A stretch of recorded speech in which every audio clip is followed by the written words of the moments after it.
Yo, bro. Yo. I think finally this week we might upset a couple of people. So? I think we might actually upset a few of our fans as well, unfortunately. They'll be okay. They know us.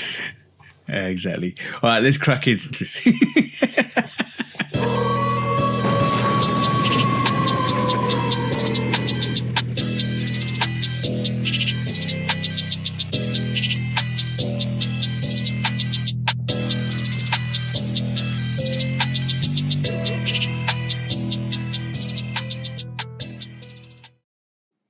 Hey, welcome back to the Shoe Dog Podcast, episode 209 with me and the bro, 808 Kicks ATL. Please do like, follow, subscribe, come and chat to us. Let's have a conversation.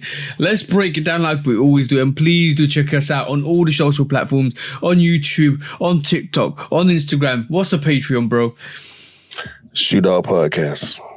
And what is the Discord, bro? Because you can also find us on Discord and Patreon. Shoe Dog Podcast. And also, we have special episodes that we don't show on YouTube, so you can go and check us out on the Patreon. But go and check us out. But what are we here to do this week, bro? Same thing we do every week, TJ. Try to take over the world. Hey, that's the one.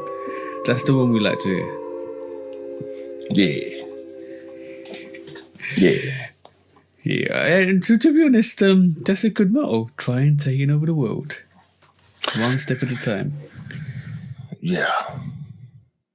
It's funny that you said what you said in the intro. What's that? It's ironic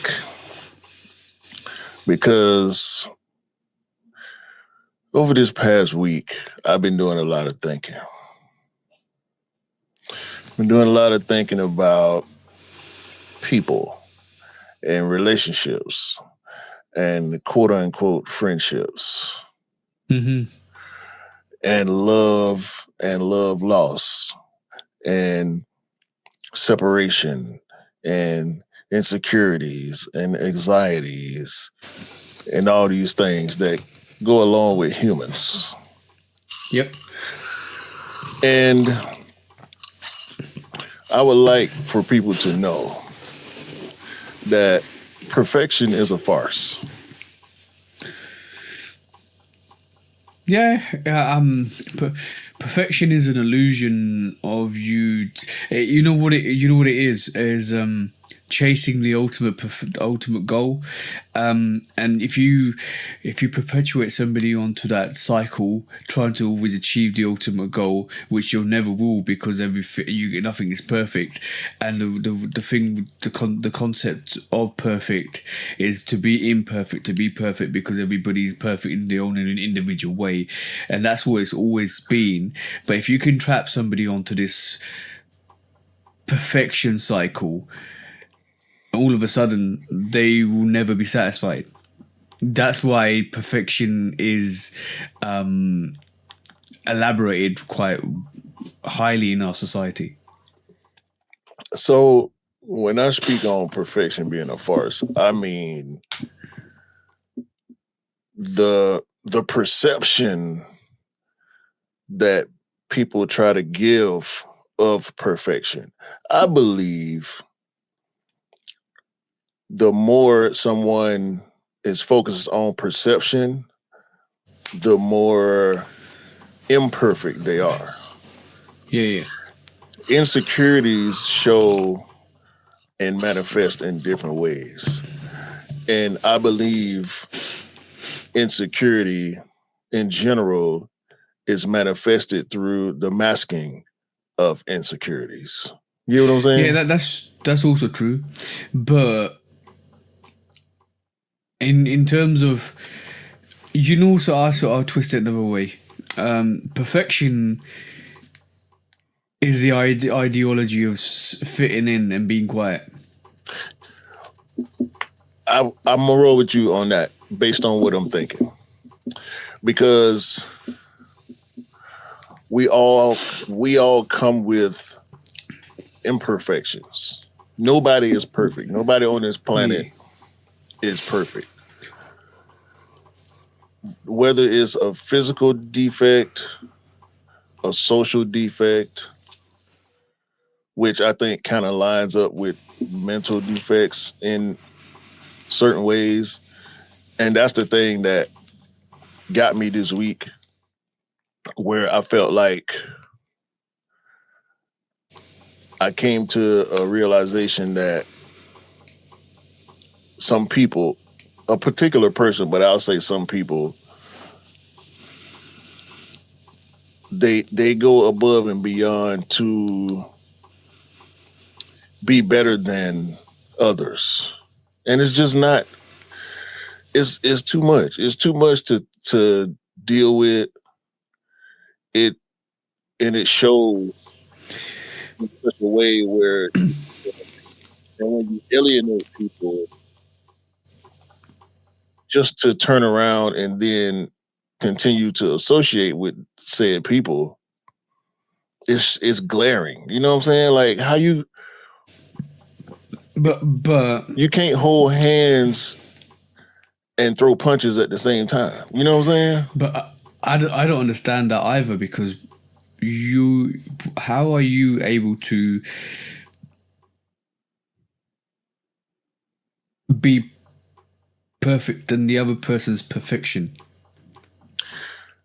That's the thing. That's the enigma in itself, right? It's like, so you the only perfect being on the planet, right? Everybody else is flawed as hell, and you just but that's fine. But what I'm trying to say is, you're saying everybody else is flawed, but you're copying everybody else's flaw, shining it up a bit, and saying, "Look, mine's slightly a bit better than yours." And this is perfect, but you say everybody else is shit, but you copy their formula. It's mind-boggling, bro. Like, yeah, that's why I'm getting to a place where I'm just starting to, and I've been here before. I had the conversation with my wife about losing people during this week, and sometimes it's purposeful. Sometimes it's innate, meaning you have no other choice but to cut this person because they're doing so much. And some people hold on to negative people. Like, I can't continue to hold on to negative people. I done lost. You know what that is? Sorry, just to cut you off there. It's a drip feed of drama. That's why I call it a drip feed of drama.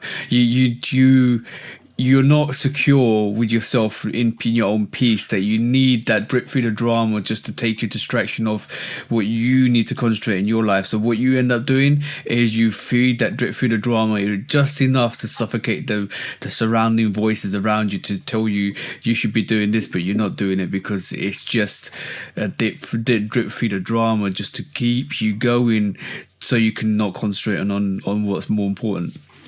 And it's so nasty, bro. Like the ways that I see it, and it's not just me. There's a group of people, whether it be family members, friends, close friends, extended family.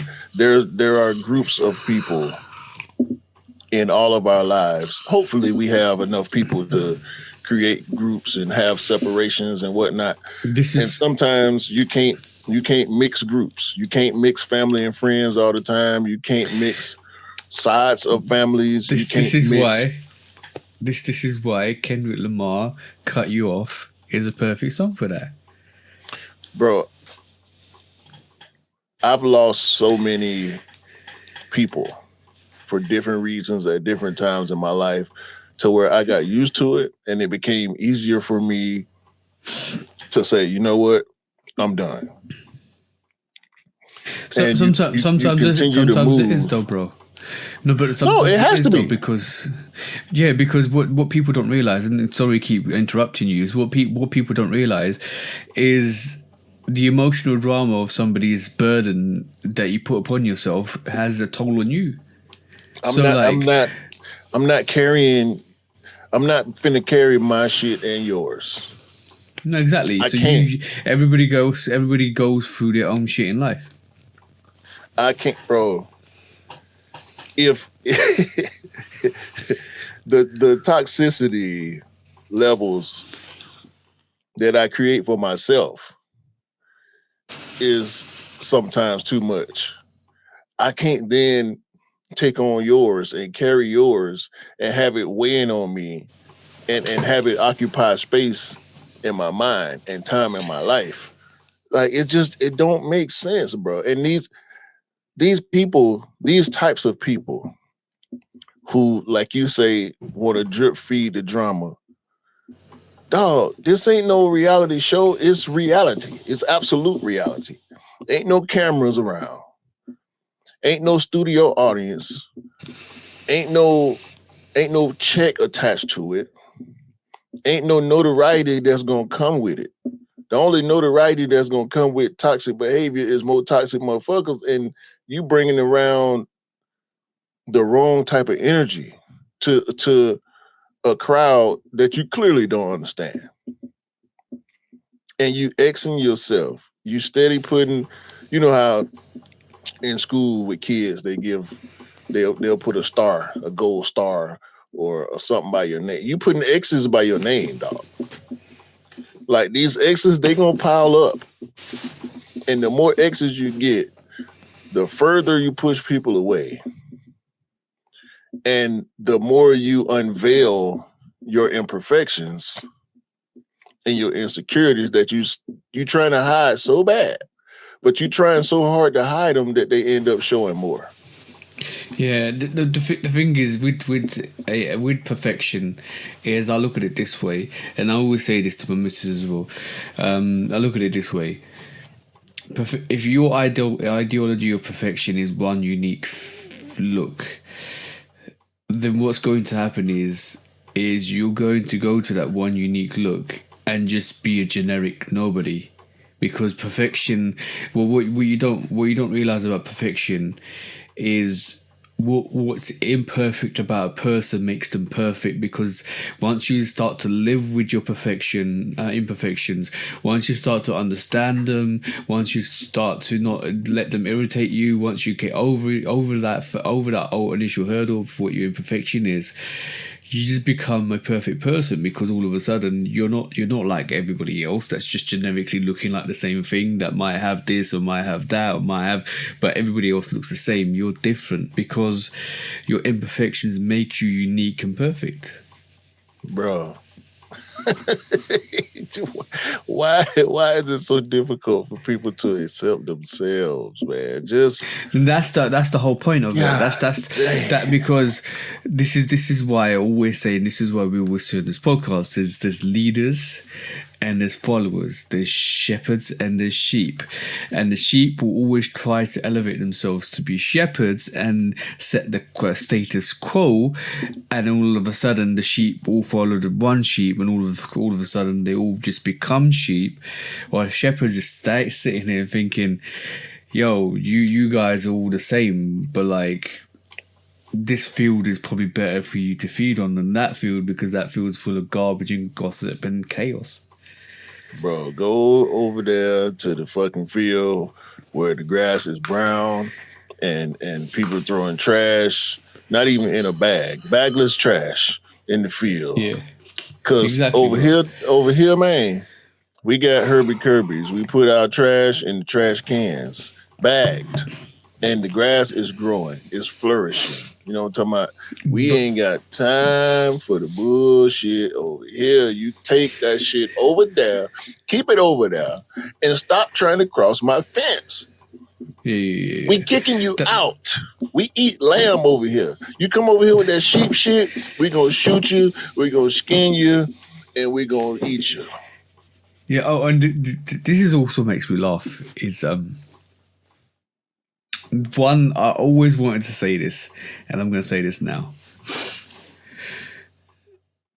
How are you going to the slaughterhouse to see how your food is killed, and then coming back and turning vegan because you didn't like the way your food was killed? I don't know what you First, mean, but I get what you're saying. number one question: that morsel of food that you're eating, chicken, lamb, pork, beef, whatever it is, came from somewhere. Mm-hmm. Did you not know that it came from a living creature, or did you just think it came out of and materialized out of the air and landed on your plate? That's question number one. Question number two is: you're shocked when you realize that morsel of meat has got a face. What? Hey, everything you eat, literally everything you eat was alive at some point. Bro, I'm gonna be honest with you. I always say this. I don't think I've ever said this on the podcast. I'm sorry to break it to all the vegans out there. Plants are living creatures as well. Facts. They breathe indifferently to what we breathe. And this is what keeps us alive. They react to the sun. They react to water. They react to conversation. Same thing we move. do. Yep. I saw a reel, bro, where this dude had 3 apples. And I don't know how real or fake this was, but the dude had 3 apples, picked apples, ripe apples. And he said to people, take this one apple and talk crazy to it. Talk reckless, talk negative to it. Cuss it out. Say the worst things you possibly can think of to this one apple. This second apple, say nothing. Ignore it. This third apple, speak life into it. Speak positivity into it. Positive reinforcement. Yeah, I saw this experiment. The first apple that took all the negative speech, rotted out to the core. The middle apple that nobody said anything to, it aged as apples age once they've been picked. The third apple looked like it was still on a vine, and it was getting healthier and stronger. Positive reinforcement, bro. Like that's the most important thing. Like what people don't realize is words are powerful. Words are a spell. The more you say stuff, the more it becomes true. That positive reinforcement and negative reinforcement exists. So if you basically sit here and just say, I'm a piece of this and a piece of that, I have no hope, blah blah blah. That reinforcement goes deep into yourself, and you're basically like dictating what you are doing and for cutting your potential by saying that to yourself. Because if you instantly say, and this is sports science as well, if you envisage what you want and the goal or the focus of what you want, and you envisage it, and you truly believe it, you can pull it off. So if you truly believe that you're a piece of shit, and you're going to reinforce that constantly, day in, day out, for the rest of your life, what's going to happen, bro? You're going to actually believe that you're a piece of shit. Bro, depend on the person. I'm not. It's funny enough. I just got a text from one of the positive people. Yeah. Who I was referring to. Shout out to the bro. I ain't gonna say your name because that'll be too familiar, and everything I've been talking about will be revealed just by saying one name. I had such a great time this weekend with all the right kinds of people. And based on the conversations that I had with my wife, where we were talking about the wrong kinds of people, it just reinforced so many things that we believe and so many things that, because we had these types of conversations all the time because we try to purge negativity from our lives actively. Like, we can't wait on the other shoe to drop. It's happened so many times in my life. I know in her life, we've expelled people when it became clear that they need to be expelled. Sometimes you got to catch that shit before you go through the worst. You know what I'm saying? Yeah. And the signs are there. Sometimes when you wait for the other shoe to drop, there's no footing to be stable on. Yeah, and you're just costing yourself at the end of the day. Like these types of people who perpetuate negativity in their lives, they gonna bring it across your fence, and they gonna contaminate your yard. I need my grass to stay green, dog. I need everything I need, and you can keep whatever you need over there. Like it's not the same. You speak stuff into existence, bro. If it ain't the same or similar, because the same is a bad saying. Nobody needs the exact same things, but there are a lot of similarities when it comes to living a positive life and living a negative life. And whatever's in between is what it is, because everybody gonna go through things. Yeah. But if I can prevent negativity, I need to be active about it. Proactive about it. You know what I'm saying? Proactive, 100%. Talking about that was deep. That was actually quite deep. But yeah, talking about just going back onto some sneaker stuff. Talking things into positivity. On Friday, 12 o'clock, normally a sneaker comes out, or like on one of our retailers at midnight, and I'm like, I'm normally the first person to get it. You see what I'm saying? I'm like, all right, cool, I'm gonna get it, boom, boom, boom, or I'm in that shop, I'm gonna get it, boom, boom, boom. Didn't have the urge to get it this week. This is the Toro Bravo, by the way, the Jordan 4 Toro Bravo. This is a sneaker I've been hunting since like 2017 or 18, right? And I'm like, all right, cool, that's fine. I'm sitting here, and I'm like, because my YouTube channel is going to change. Our past the next couple of weeks is going to change. Less reviews, more stuff that's going to be impactful. So watch out for that, guys. But the pressure of not buying a sneaker on that release date just to do a review, blah blah blah. You know what that is. That feeling is, right? I didn't even have that feeling, right? And I'm sitting here and I'm thinking, that sneaker is sitting everywhere in the UK. Like, you can't get rid of it. That's another sneaker that's going to be like about £100 in like 3 months' time. So I'm like, I'm kicking back, I'm relaxing, bro.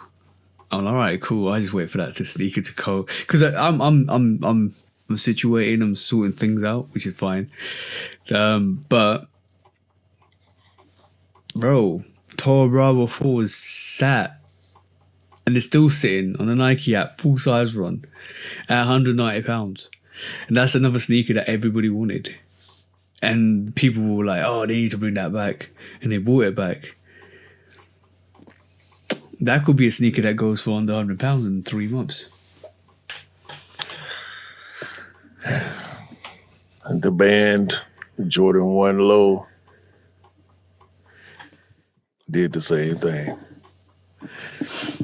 And it's not going for I don't think it's even released here at the moment. I think it's releasing on. I think it's released over on here. The 17th. It released over here yesterday, and it's available. Jeez. Very, very available. Yeah, it's releasing on the 16th, I think, for us in the UK, possibly. Yeah, it came out on the 2nd over here, and it's there. Do you know what this means?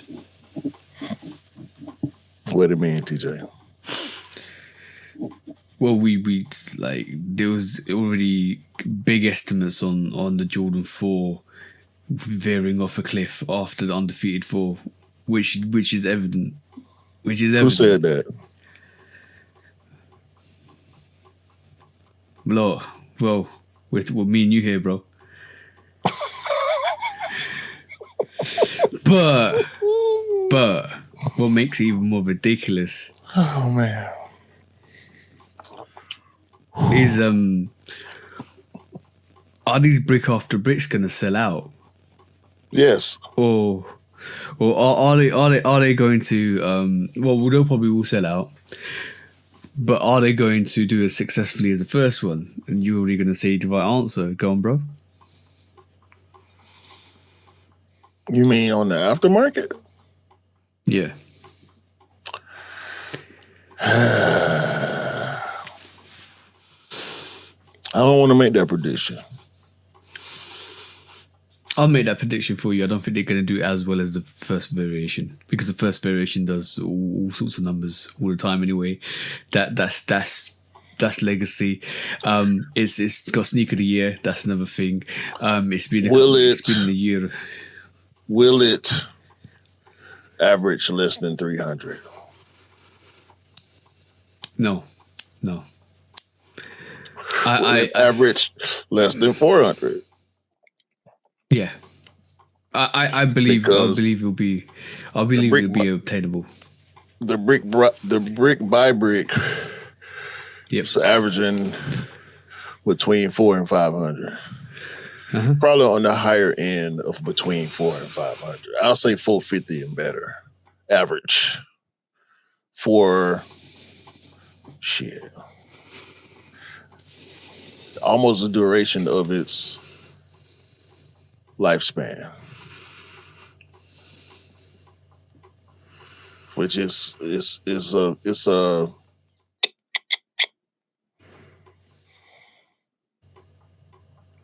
funny to think about. I'll just say that. It's funny to think about because the reputation of hype is now up in the air. Very much so. Very much so. It's becoming harder and harder to tell what's hype truly. Yeah, I'm going to be really honest with you. I'm going to say the Jordan 4 brick after brick is going to do as well as the Nina Chanel Jordan 3. See the prices we got? I'm putting it out there. See the prices we got and what the prices are at this moment in time. Your size 10 is about 250. Size 11 is 300, so size 12 US. I truly believe you'll be able to get that for about 280 to 350. That brick after brick. That brick by brick. Dollars or pounds? Pounds. So you got to add 50 for dollars. Just let's just say 50. It's not exact, but let's just say add 50 for dollars. So what you're saying is between 300 and 350 for the brick after brick. I think so. I truly think so. Because not saying that they're not. Look, we're talking about hype and we're talking about resale. We're not talking about sneakers. We're not talking about quality. We're not talking about the release. We're not talking about nothing else, right? I think that's a brilliant sneaker. I will be definitely going after that. Mm-hmm. It's a phenomenal sneaker, brick after brick, using the 500 4, doing what Nigel's going to do with that. Perfect, absolutely brilliant. There's even the storyline people get involved. Yeah, May 22nd release date. Exactly, absolutely brilliant. Love it. It's so dope. The way they done it, so dope, so dope. But now we're talking about hype and we're talking about resale, and this is totally different. That's totally different to what the quality in the sneaker is. Let's have a look at the hype. The brick after brick was so unique. It took the sneaker community by storm. Became sneaker of the Brick by year. brick. Brick by brick, yeah. Brick by brick. Now brick after brick. Is it going to be in that same level? Are we going to see this brick after brick being sneaker of the year? No. Okay, so it's not that same level to capture the attention, the emotion, the emotional bindingness of it, the commitment of it. That brick by brick, that's that sneaker. So will it be as in demand? Possibly not as the first divisional. The first models always get the most attention most of the time. So it's saying that, and I think there's gonna be more pairs of these brick after bricks because of the success for the first one. That's why I'm saying what I'm saying. I'm not gonna stand on the more pairs. I think the demand will be a little bit lower because of the derivative nature of the colorway. But the aftermarket, meaning the resellers, are going to try to get as much as they can. And the seller determines the price. Yeah, of course they do. That's So another we'll thing. see. I think it's going to take a minute. Yeah, that's maybe a few also the other weeks thing. That's see that's all this. where it lands on average. Yeah, because like what could potentially happen, and what we've seen in the past as well, is it releases, and all of a sudden when it releases, it's expensive, and then people go after it because obviously they missed out on it. But then there's a restock. Yeah, other brands, other tier 0 shops release it. Other releases happen. All of a sudden there's more pairs out there, and then the price just tanks. Do yourselves a favor and look at what happened to the Alaska VAA. Yeah, and exactly, bro. Just do yourself a favor. It's a need to know. You need to know this stuff if you want to go and buy a sneaker, because like there'll be fraudsters out there. There'll be people out there trying to take your money for the high because they've invested quite a lot of money. And this is before the sneaker releases. All of a sudden, when the sneaker releases, if it does tank, bro, they lost a lot of money, right? And then they're gonna be trying to get rid of these pairs ASAP because they'll need to get as much money back as possible. So I think the VAA kind of taught the resellers a lesson. Definitely. That's crippling. That was massively crippling. Yeah, I don't see people jumping out the window on early pairs.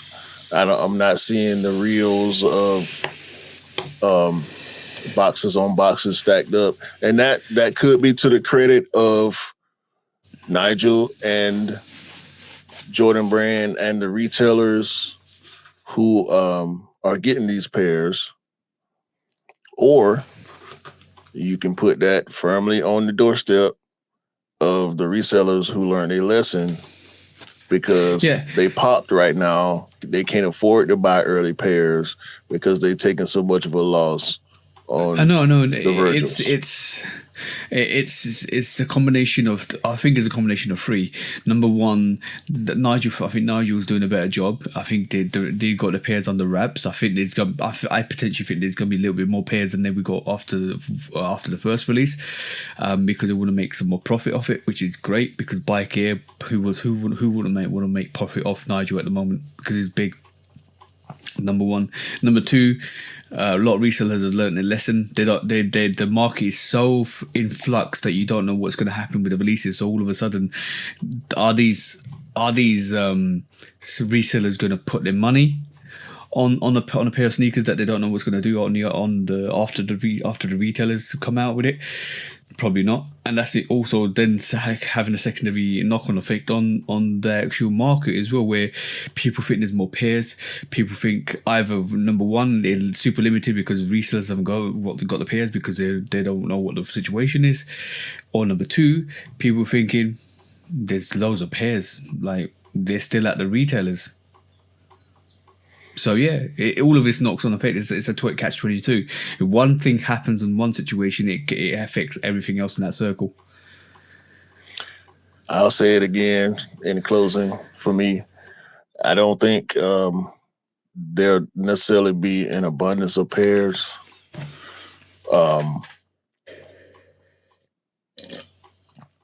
The demand just won't be what it was for the brick by brick. Yeah, because it don't make sense for the brand to flood the market when we see what's happening overall with pairs that are in a large number in stock. It's just not working out. So strategies have to change. Yeah, I also don't like to. I don't like the narratives of where people were like, oh, there wasn't an off-white with the VAAs. Oh, it wasn't an off-white. It's not an official off-white release. It's not. Yeah, these are the VAAs. This has got nothing to do with Virgil, blah, this, blah, that. No. It's the other way around. Off-white has nothing to do with Virgil. Off-white is owned by a different company. The people who own Virgil's estate don't own Off-White anymore. I know. And that's we why know it's that, called the VAA. No, I ain't saying it to you. I'm saying it to the people to make sure they know. I'm pretty sure the people who watch this pod and listen to this pod are up on game. This ain't the first time we saying this, but for clarification, Virgil Abloh Archive is 100% Virgil's estate. Yeah, of course. Off-White ain't got nothing to do with Virgil's estate. Yeah, but this is why I mention that is people out there will always want to throw shade on something and then blame it for not doing well because it wasn't original. Like no. Like we talk about moments. Every situation has a moment within that moment encapsulates your feeling, your thoughts, your desires, the reasons why you do certain things, the reasons why you go and pick up a sneaker in that certain way. And if you can't capture that emotion ever again, then you won't have that emotion going forwards with that sneaker release when it comes out again. What if Virgil got rid of Off-White and was still showing up for the brand?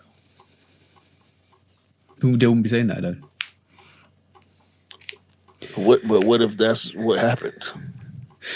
Yeah, bro. But it wouldn't. This is the same. But this is the same argument like we have with people that say, "Oh, Jordan didn't wear it, so I don't want it." Like, okay, cool. Like. Yeah, you see what I'm saying? Oh, Jordan didn't wear this, or Jordan didn't wear that, or Jordan didn't wear this, or Jordan didn't wear that. So why do you buy sneakers then? Exactly. So and some of the most fire colorways out of the OGs are sneakers that Jordan hasn't worn, but you ain't gonna get it because Jordan didn't wear it. Like, what the fuck are we talking about? Jordan didn't wear True Blue 3s. Yeah. So like, what are we talking about, bro? Jordan, he didn't wear a bunch of OG colorways. Like what? No, but what exactly? This is like, it's the argument, and I don't understand this argument. It's Jordan didn't wear it. Oh, it didn't come out as part of the original release. Like, so you're going to discredit a sneaker in the All-Star game? I have to do some research on that. But I don't think he wore every OG. Yeah, I know, but this is the whole thing I'm getting at. Is that conversation is the same thing as saying, well, Jordan didn't wear it, so I'm not gonna wear it. Like, what are we talking about, bro? Did Jordan wear grape 5s? I think he did. Yeah, I think he did. When? Where? Hold on. It had to be an All-Star game if he did.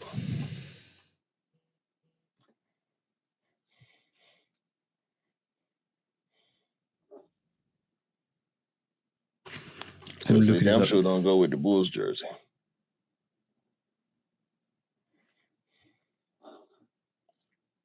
When's the historians when you need them? Google. Yeah, he was ordered him in an actual NBA game.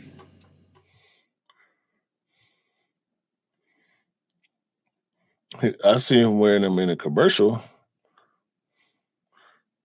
I see him wearing them on the Wheaties box.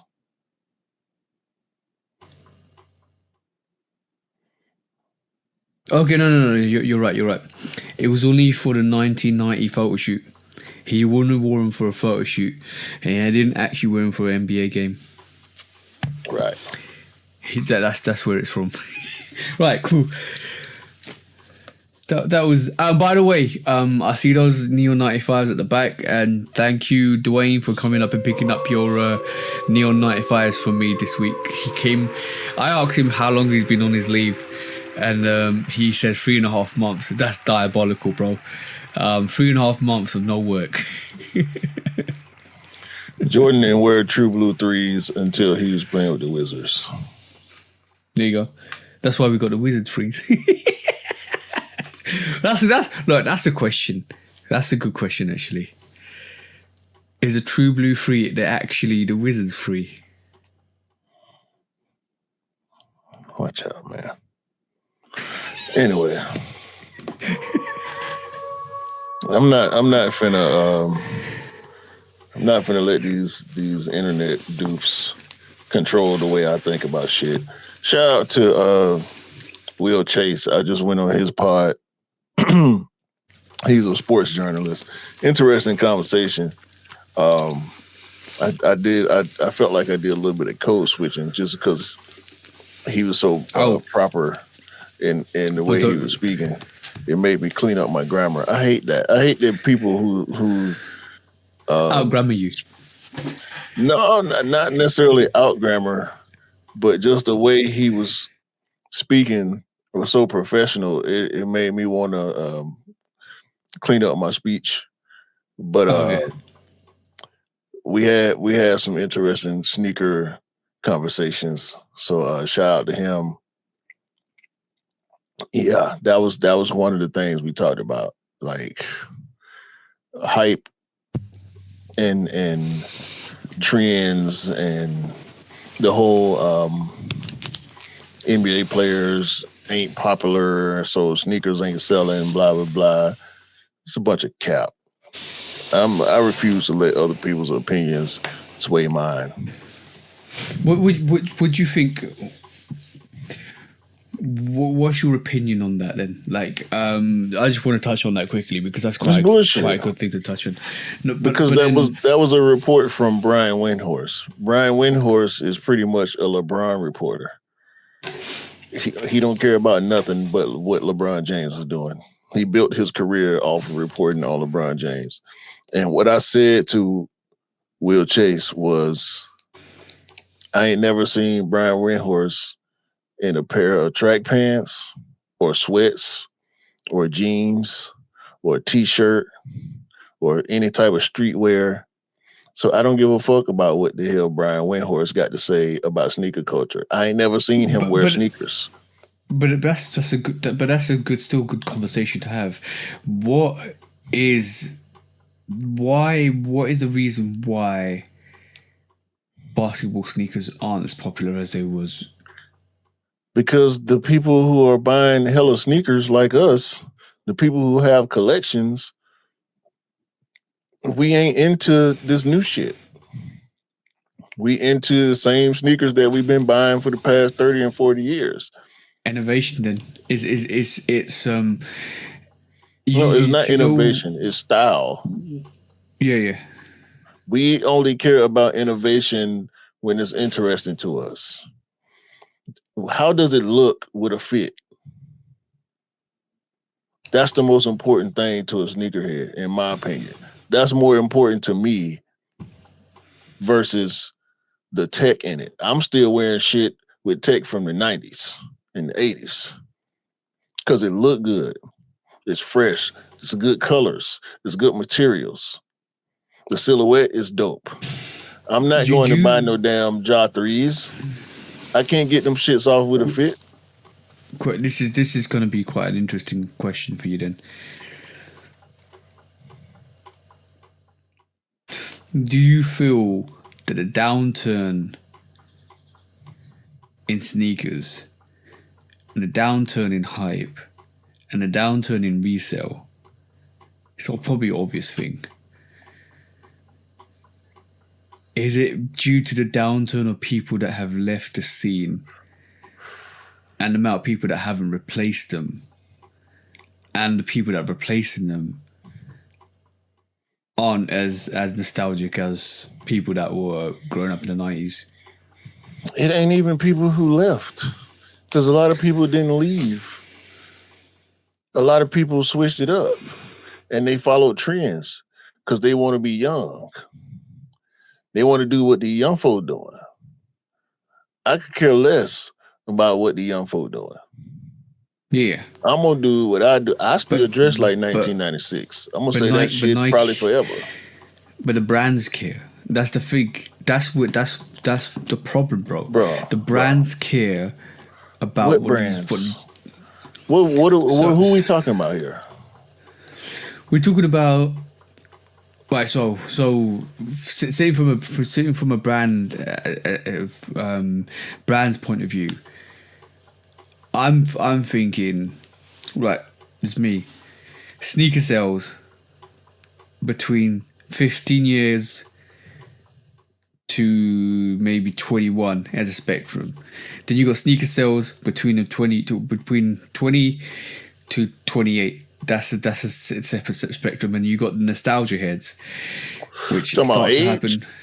Yeah, age.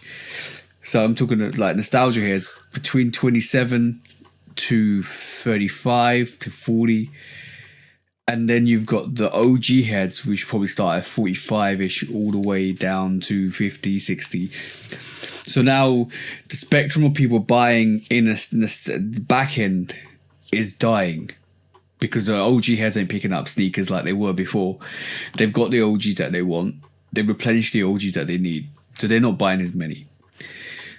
We're being more selective in our range. So no, we're not buying as many.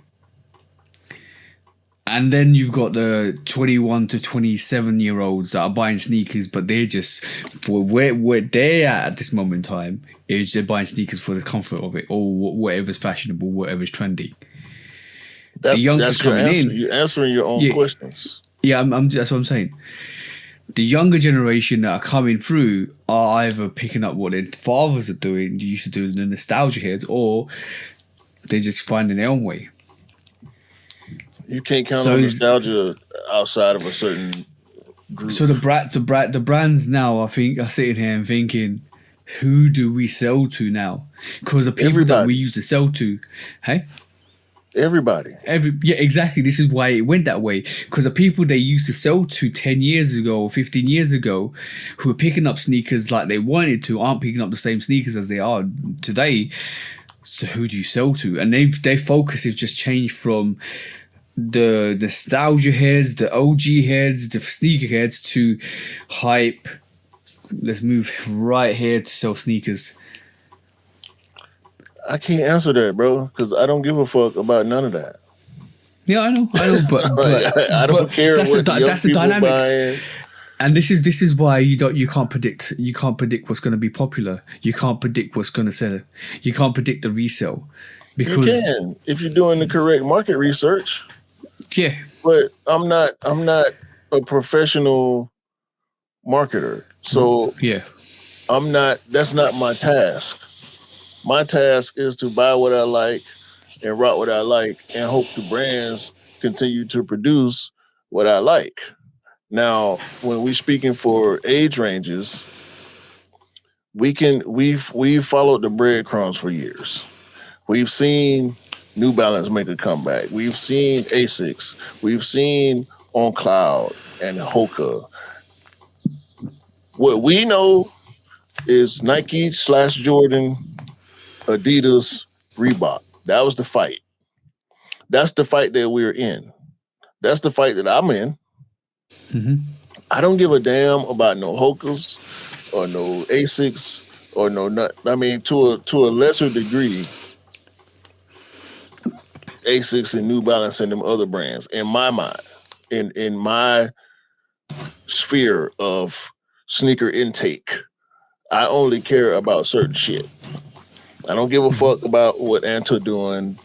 I don't give a fuck about what Li Ning is doing because I'm not hooping. So when it's segmented, I'm talking about the specific segment of sneaker culture, not athletes and what they wear on court or what they wearing on the track or what they wearing on the pitch or the golf course or none of that shit. I'm talking about casual sneakerhead behavior. When you look at what happened with these other brands coming through and claiming market share, is Nike and Jordan Brand's fault. Because of, in my opinion, and I'm going to continue to say this, one stupid motherfucker, John Donahoe. He fucked it up. Hold out the by whole focusing industry. more on money and sales versus culture. The pivots have been wrong. Some of the pivots have been wrong. As much as we enjoy getting some of the shit that we've been getting in the past 2 years, year and a half, some of the pivots have been wrong. I'm willing to admit that. But as sneakerheads, us, the small group of us who actually care about the pairs and the nostalgia and getting what we want, that don't behoove the shareholders, which is where the shit went wrong in the first place. Caring too much about what the shareholders wanted versus what the consumer wanted. Yeah, when you start listening to money and not your consumer, then that's a massive downfall, because basically you're not giving the consumer what they want. You're telling them what they need, and sometimes the consumer doesn't need what they need. They want what they want, and then unfortunately this is the situation we're in, bro. And like the innovations were trash during that era. But let me say one thing to you. I was running this through my mind just now, and this might not be true at all. This might not be true to the slightest. But I'm still gonna say this. As soon as we lost some of the OG heads and they said, you can have the game, I'm out, I'm bouncing, and you youngsters can have it. As soon as that happened and that started happening, that's when the whole movement for, oh, it ain't cool to have basketball sneakers outside of basketball. I don't think it's cool to wear basketball sneakers as casuals or as casual sneakers. That's when that conversation started to happen, because it meant the OG heads that were there don't care anymore, and the youngsters were starting to dictate what was cool. That's because of resale. Yeah, and that too. Resale fucked it up for collectors because it was costing too much to get your hands on what you wanted to get. Yep. Resale was such a detriment to the culture. That's why I hate the resellers and the resale platforms just as much as I hate the bad decisions that the brands made. Because it was all about profit. Exactly. It wasn't about culture. It wasn't about collecting. It wasn't about being cool. When you start to getting the branches of your success from a money tree, because we call it money tree. Everybody loves a money tree.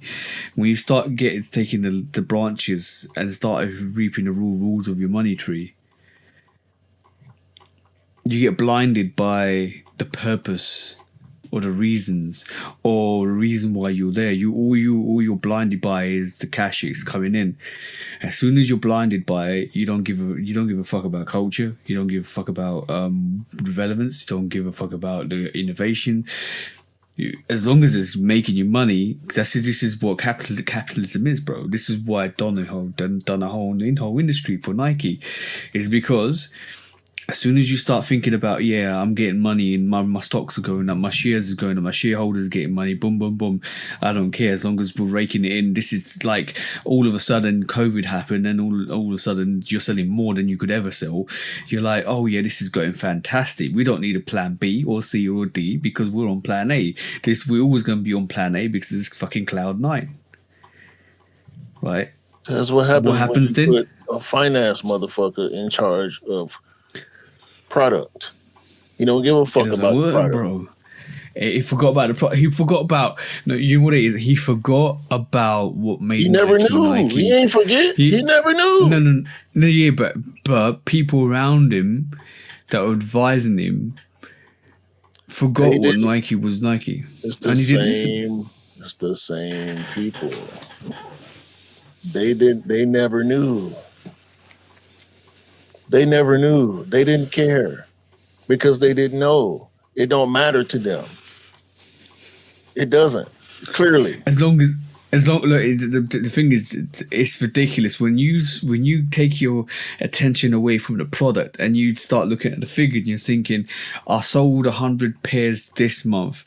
I want to sell 102 next month. Then I want to sell 150 next month. I don't care. Let's streamline this. Let's make as much profit as possible. Let's reduce this or reduce that or do this or do that. Fine line this or fine line that or tune this and tune that. All of a sudden, you're left with the bare bones of a business that is fractured on one cog. If one of those cogs goes wrong, you are absolutely effed, bro. And we gonna end up paying for it culturally just as much as they will financially. Yeah, but who picked up the costs? We did. Who got told every 1 or 2 years that prices are going up for the last 10 years or 5 years? We did. It's way more. Economically wise. There's variables on this, but inflations and tariffs and more bullshit. Yeah, but some of that percentage of that increase is us picking up the costs for Nike's or all the brand's mistakes.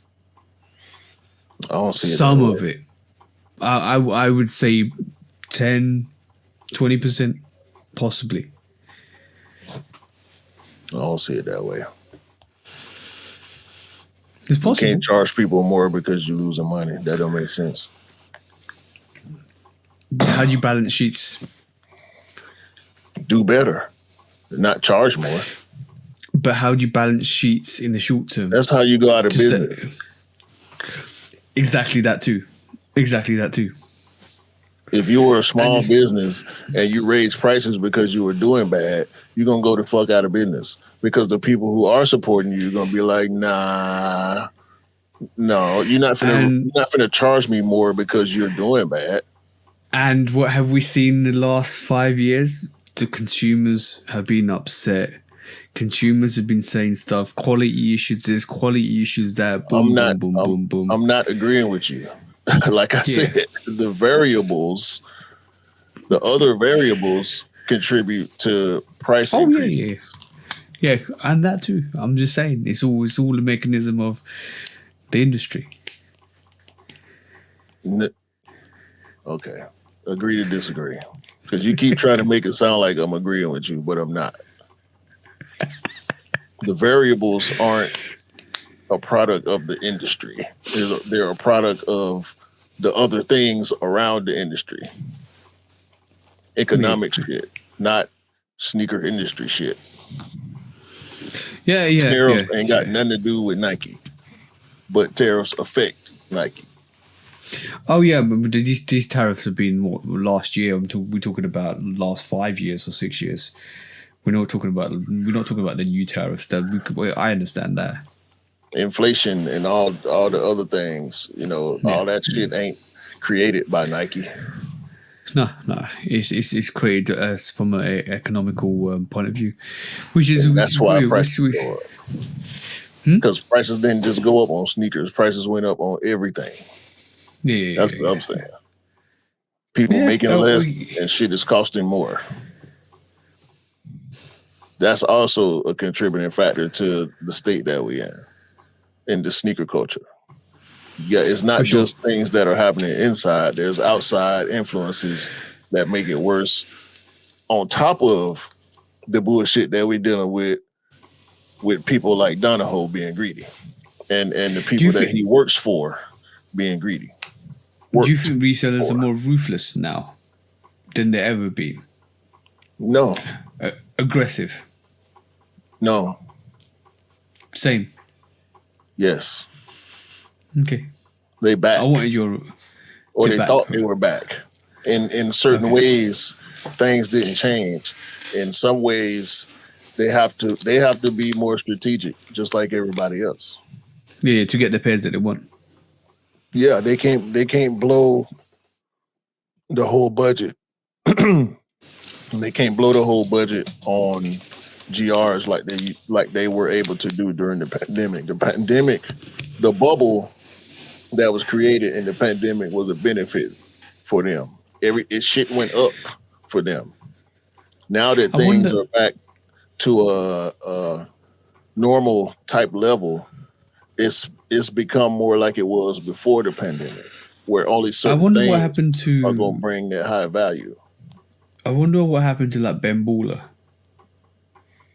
Because to be honest, he had the right frame of mind when he said early on, this is just the trend. I'm just skipping on to trends, and once the sneaker stuff's done, I'm moving on to something else. He was talking about other things. So yeah, so he knew.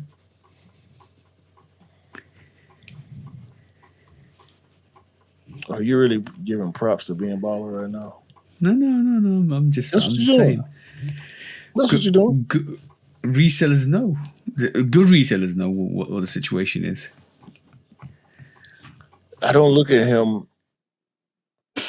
I look at him as less of a reseller and more of an opportunistic business person. Yeah. Well, Getting Famous of Khaled would do that. So let's do some quick strikes.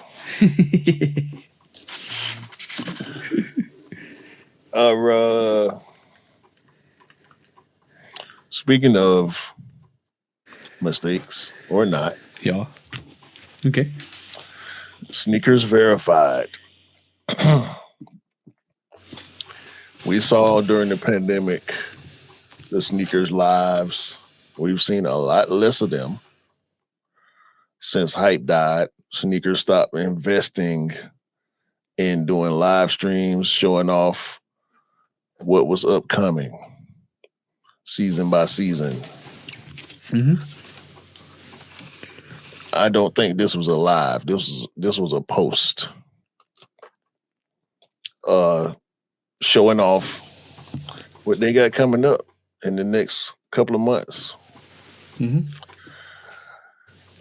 First off,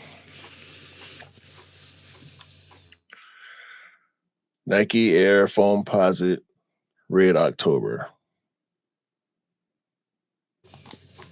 What's your thoughts? It's a red Foamposite Pro.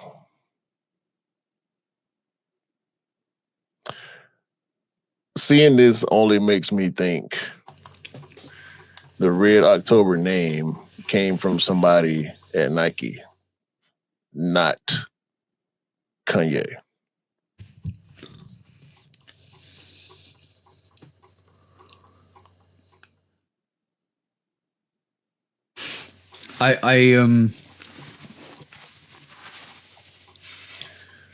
I'm conflicted because it could I think you're more than likely correct with that statement, but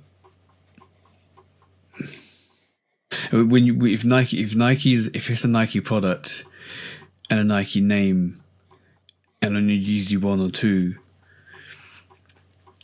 they're going to copyright the name. I think they would have copyrighted the name for the intellectual property so they can use it, and that belongs to them. It's a possibility. I'm leaning towards maybe this is a Nike. This is a name that Nike came out with, or a representative with Nike came out with. Red Octobers, blah blah blah. Understand it, totally understand it. But Kanye could have come up with that. And Kanye's given up all of his IP on the Yeezy 1 and 2s. And Nike's like, this is our product. This is the Yeezy Red Octobers. This is what we're going to use. Belongs to us now. Red October is, I don't know, like, I'm leaning towards what you're saying is more correct than anything else. But there is a possibility where it was still made by Kanye, but it's not his intellectual property to use. It's a nickname, though. Yeah. Like, it's not gonna say Red October on the color code. That's just a nickname. Just like we say, yeah, we got names for everything. Exactly. But I'm leaning towards what you're saying. I think I believe that more than Kanye coming out with it. But it is a possibility that he still could have come out with it, and then Nike still use it because it's their IP. Or not. Yeah. They don't have to be possibly owned. But it's associated with a Nike Yeezy Red October. So through association, you're going to use it as a brand. Just an all red Nike shoe. Mm-hmm. Whether it's owned, if it's owned by Nike, sure. If it's not owned by anybody, same thing. Yeah. Air Max 90 with the 180 colorway.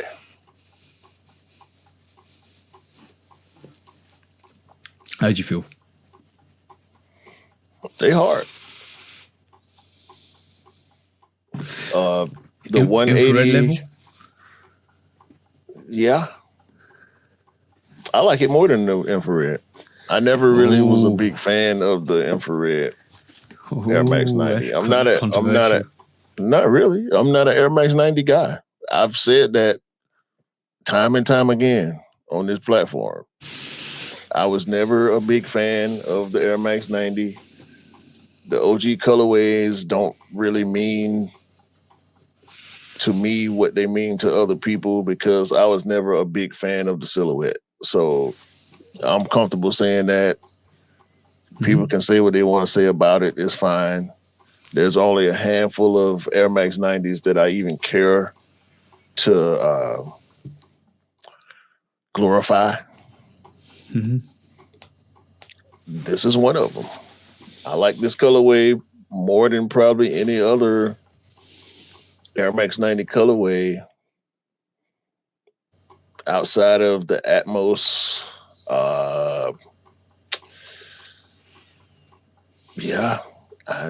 Ain't too many more Air Max 90s I'm putting over these Para. I ain't even like the Para Air Max 90s. The Paras are dope. The Paras are very dope. Very dope. Yeah, I just think this is a clean, hard-ass colorway. Because that Air Max 180 colorway is classic.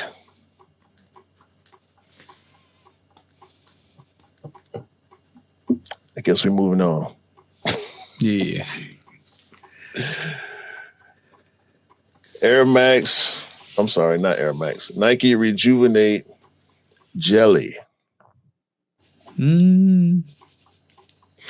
For those of you all who do not know the significance of the name jelly or the word jelly being attached to this sneaker, there was a point in the 90s where women were wearing see-through rubber sandals that were called jellies.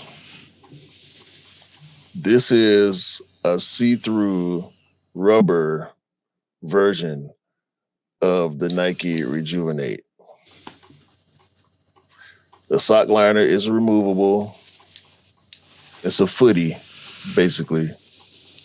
Okay. And when you take that footy out, it kind of reminds you of the jelly sandals from back in the day. Okay. They saying early 2000s. I remember jellies from before the 2000s, maybe late 90s. But I like this silhouette. I like this rejuvenate silhouette. It's a women's silhouette. They didn't put out a bunch of good colorways. I'm not seeing it really go like I'm pretty sure the brand would like for it to go. I would like to see women wearing these. Is this associated with the Rejuvenate, the slides? Same name. Yeah, I'm just wondering if it's that comfort line. It's just React. Okay. React outsole, midsole, or whatever. Like, I like these for women. Like I said, I ain't seen a bunch of women wearing them. I wish I saw more women wearing them because I like them. Are you also saying you can take out the material, like the actual, and just leave the mesh on there? Yeah. The booty is removable, interchangeable, or whatever. That's kind of dope though. I like that because basically you can turn it into like a sandal for the beach. Yeah, I guess you could say. That. You can make it more breathable. Put it like that. Yeah, exactly. Especially if you're running, and it depends on how tough that mesh is though. But also, if you're running and you don't want any material on your feet, you just want some more air. You could actually kind of just take it out and run in the mesh. But it depends on how hard that mesh is. I doubt if you'll want to do that because it'll probably, once you take that booty out, the sneaker is going to be less stable. But overall, these remind me of Prestos. Yeah, I was just about to say that. Less detail. What's the price on them? Because Prestos are like, what, 120-ish here? I can't remember exactly what the price point is on them, but I've seen a lot of them drop on sneakers this year so far. And again, I like the silhouette for women. I wish it was something my wife was into because I would like to see these on the feet of more women in general. Yeah, they also look very streamlined as well. They're just dope to me. Like I said, they remind me of Prestos. I like the design. I just wish they were more popular. Moving on. There's 3 colorways of these, by the way. So I'm going to skip the other 2 colorways because, Sneaker Bar Detroit didn't put them in sequence for whatever reason. What are the colors? There's a yellow, greenish type colorway. Okay. And I can't remember the other one right away, but we'll see it. I'm gonna scroll past it, but we ain't got to talk about it. We can look at it a little bit, though. Yeah. Nike Mind 002 Fragment. Looks like a fucking space boot. Is this the one that they got from the moon or something? This is just more ISPA. Those pods look huge, bro. That's how they look. That's how the Mind 002s look from that angle. Oh, shit. All right, cool. Yeah. Shout out to Rose Anvil. This 001, 002 stuff ain't as viable as we thought it might have been upon release. What do you mean? They're just not that great. I got a pair of 002s. I ain't worn them in a while now. Ooh, are we saying it's a gimmick, bro? Yeah.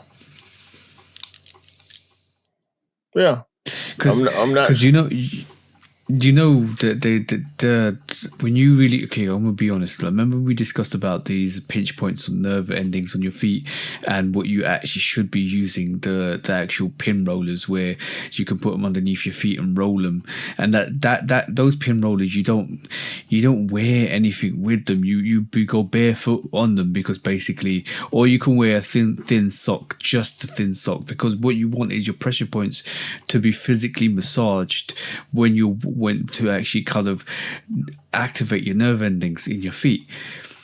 When you look at the Mind 001 and 002, there's a whole midsole layer stopping that activation happening because the balls are the balls you can feel it.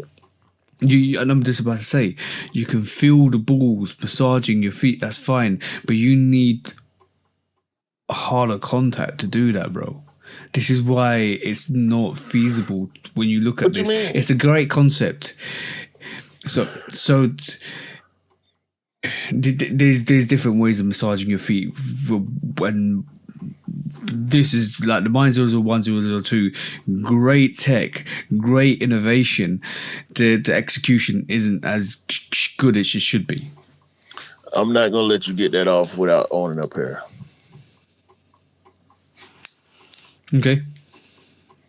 I would like for you to have firsthand experience with a pair before you make that determination.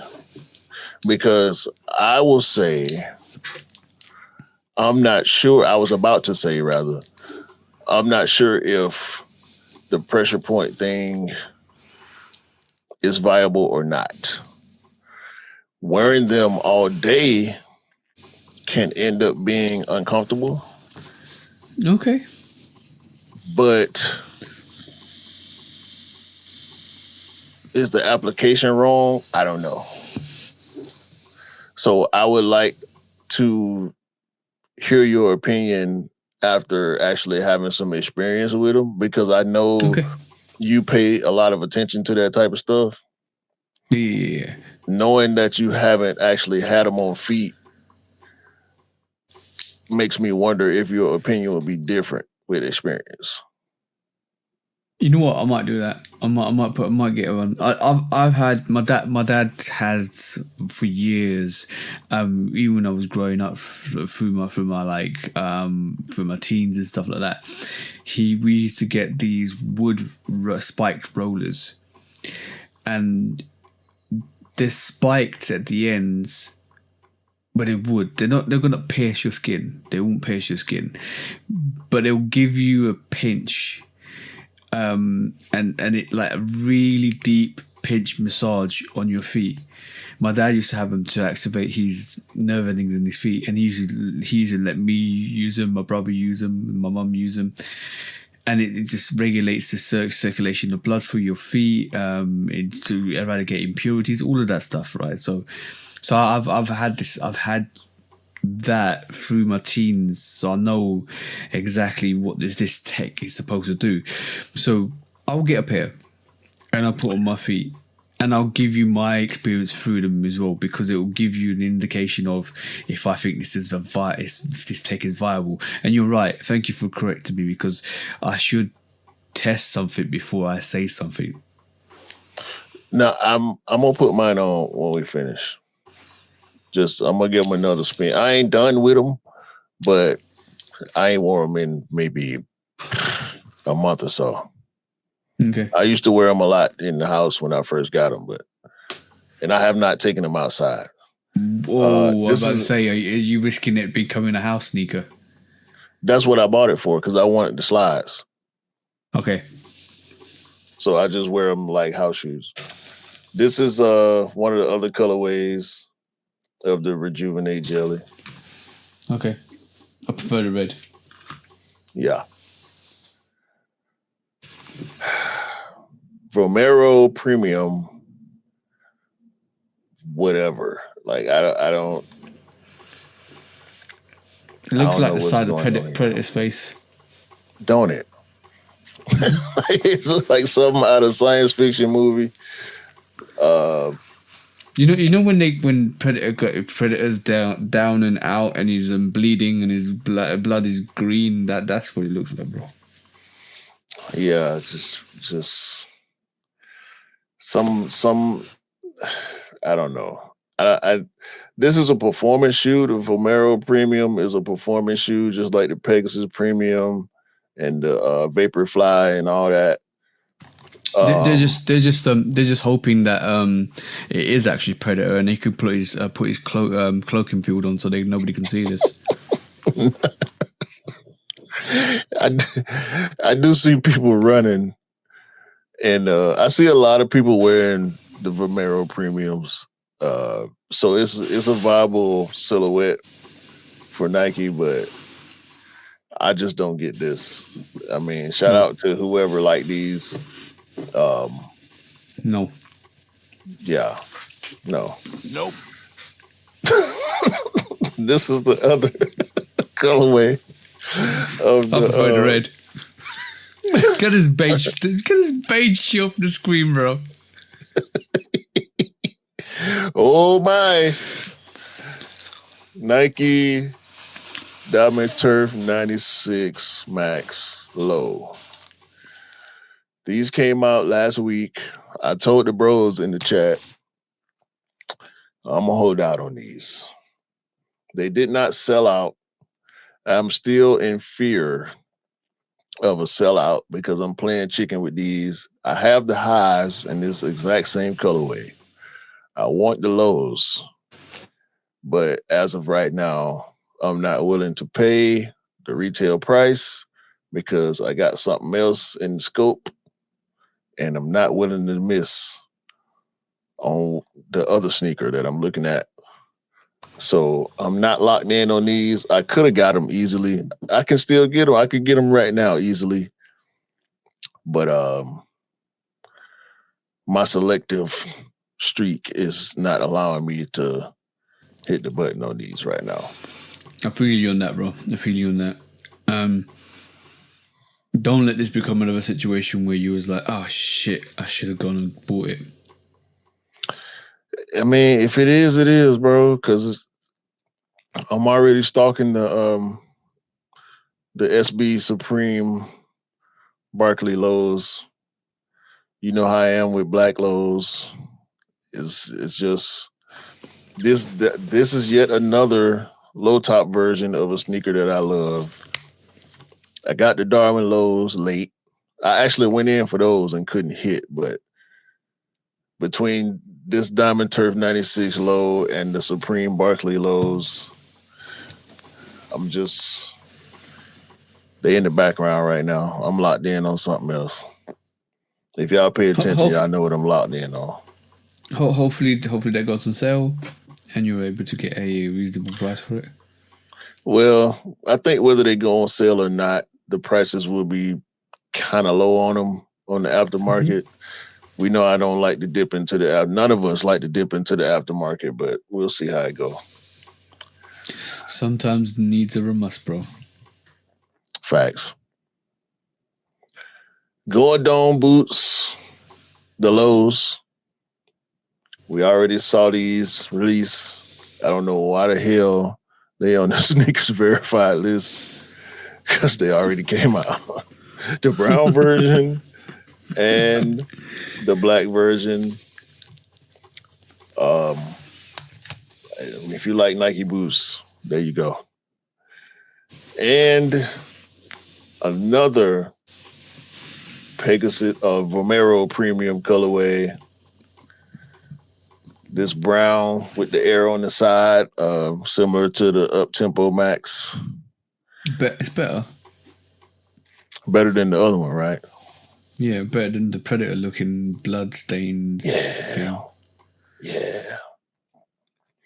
So I don't know what the hell is going on with the sneakers verified. This is volume 1. Hopefully volumes 2 and 3 and moving forward it will be better because ain't but 2 sneakers. 3. I ain't mad at the Gordon boots, But they came out already. Like, why y'all showcasing shit that already hit the shelf? It don't make no sense. Exactly. The Dion's came out, I guess, the same day. So, and they didn't drop on sneakers. I don't think they came out on sneakers. Maybe they did. Can't remember. Like I said, I'm focused on something else. Yep. And the other thing I'm focused on is local too. Like I said, if y'all paying attention, y'all know what I'm talking about. Yeah, exactly that. Get off my back, Anish. Should we go to the next one? Yeah, next quick strike. Right, so basically, I wanted to. Lots been going on in the social world platform. I want to talk about sneaker hypocrisy, and this is one major thing that you see all the time now. Not with us. I think I like to say we're more consistent than we're hypocrites. Would you like to say that, Ro? Sure. So we're honest to ourselves. But there's sneaker hypocrites, and I just was like, I'm not gonna name names. Like, I'll give scenarios, and maybe this will start to click. So there was this guy who wore some Labubu's. Oh my god! And then people were like, "You're wearing some Lapupus." So when he went on social media because he had a little boo boo, all because people were talking about his shit Lapupu, the outfit he was wearing. But you come to find that this same guy was crying because he got a little boo boo on social media.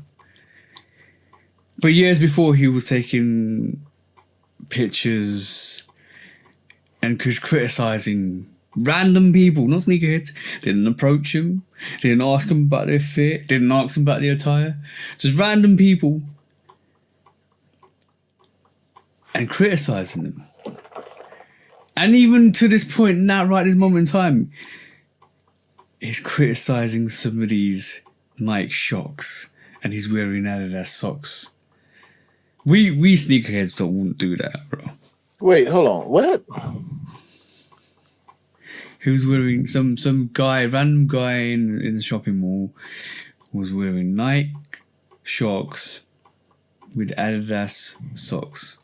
Violation, but he is just a random guy. Doesn't ask him if he's a sneakerhead. He probably doesn't care. He probably doesn't give a fuck. Clearly. But you are critiquing somebody's fit, but when you get critiqued, it's a problem. So you go with your Labubu because everybody said it was poo-poo, and now you got a boo-boo, and you're on the social platforms being a Lulu. So like, I don't understand. Wait. So basically, what you're saying is, acting like a little bitch. Yes, exactly, bro. Like, that's what I'm trying to say. Like, you can't criticize people for criticizing you when you criticize people in the first fucking place. So it's like, and you know what? He was being a sneaker pervert by perverting on people's sneakers without even approaching them. That's one thing. And you can take the word sneaker out of that. But sneaker hypocrisy, bro. It's wild. I've done this.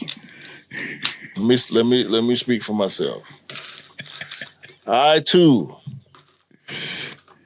have been guilty of photographing people, bringing those photographs to the podcast, and letting the jokes fly. I stopped doing it. Why, bro? It felt nasty. Exactly, bro. I felt like a sucker. Now, No. Did it make you feel like I say buy what you like, rock what you like, and yet you're here criticizing somebody for what they're rocking. I can't be A hypocrite. a hypocrite to a certain level. Now, this is a podcast. Yeah. And you know what happens on podcasts? People talk shit. Happens? Yeah, but what you got to realize is what we say on podcast, stay on podcast. We don't go nowhere else it's just between me and Q. Right. So I stopped. Yeah, of course you do. However, like you would. I have also, I believe the very last time I did it, I actually approached the people. Mainly exactly. one person. Get their permission. You're opening up a dialogue. You're questioning the people to actually get the objective opinion because you want to realize I needed answers.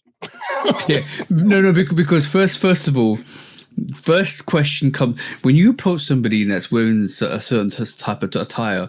Your first question should be: is he a fashionista or is he a sneakerhead? Is he this? Is he that? No. The situation I'm thinking about and speaking on,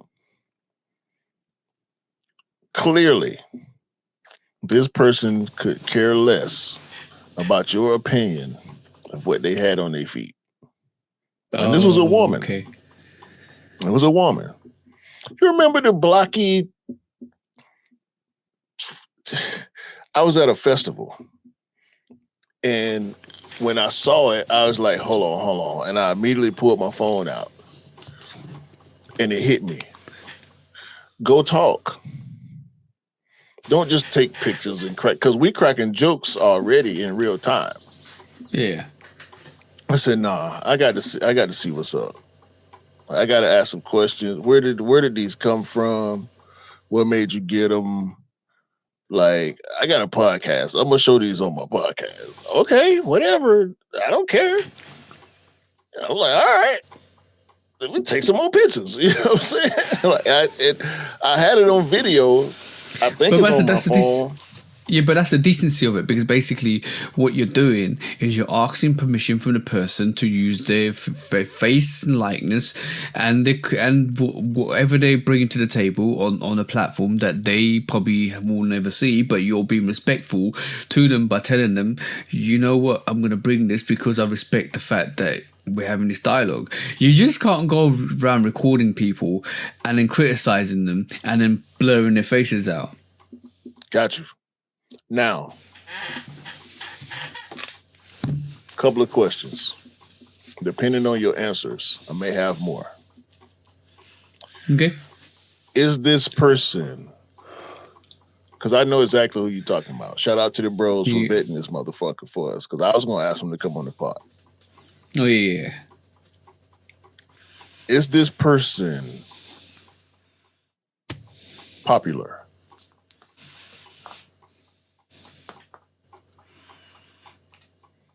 I say yes. I don't know because I don't live over there. That's why I'm asking. Was he around? I'll answer your question. Was he around pre-COVID? When sneakers weren't as cool? And was he around the circles? Did I ever see him on the releases, on the pickups? No. That's me personally. That's me personally. You are recognizable. Yeah. Did he come? Did I start seeing his content in the last 3 years? Yeah. Or even less? Yeah. You are recognizable in the streets of London amongst the sneaker community. Mm-hmm. Do you think this person is as recognizable as you? He's got unique traits, so yeah. That's the end of my questioning. Statement time. Take your goofy ass up to these people and do videos. Yeah, bro. Lucky didn't come on the podcast. So I would have taken him to court straight with that shit. Oh no, the bros set me straight. The bros set me straight. And in particular, Jamie. Shout out to Jamie. Shout out to the bro, Jamie. Shout out to Daniel, Anish, Dwayne. Yeah. We The bros, between you and the bros over there, the vetting will be done. I'm gonna. And his bullshit antics is creepy. Yeah, it's creepy. It's very creepy behavior. Don't be a creep. The creeper pervert. I'm going to. It's about to make me spit beer all over my desk. And I'm gonna be mad at you. Did you ever watch the Lonely Island like videos of music that they did? They did a couple with like rappers and stuff like that, like Kendrick and stuff. They had they do funny music where they take the piss, and they had Nicki Minaj's. Pardon me. Yeah, but they had a variation where she was on it, and they made creepy. Like a creepy variation, like the Crypt Keeper, but he was the guy, but he was being creepy, and they were like creepy. That's literally what it kind of sounds like with this whole situation, bro. Like it's like creepy, you're creepy. And this is why people look at the sneaker industry, sneaker people like the weirdos, because people like that just don't record people, put them on socials, and these people end up seeing it. It's like, who the fuck took a picture of my fucking feet and blurred me out? This is why they regard us as creepy individuals sometimes, because of people like this, bro. Next question. Hypocrites. Oh man.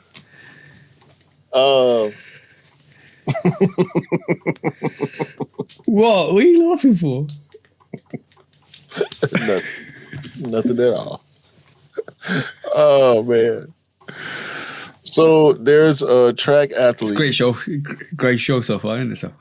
Yeah.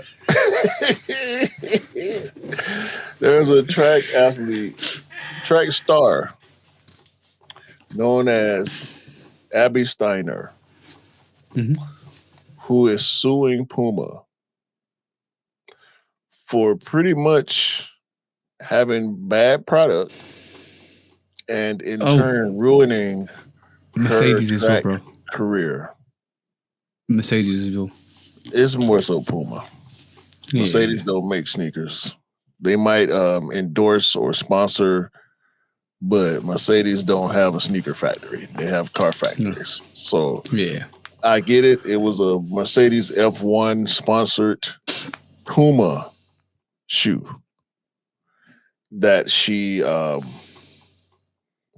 is claiming ruined her career.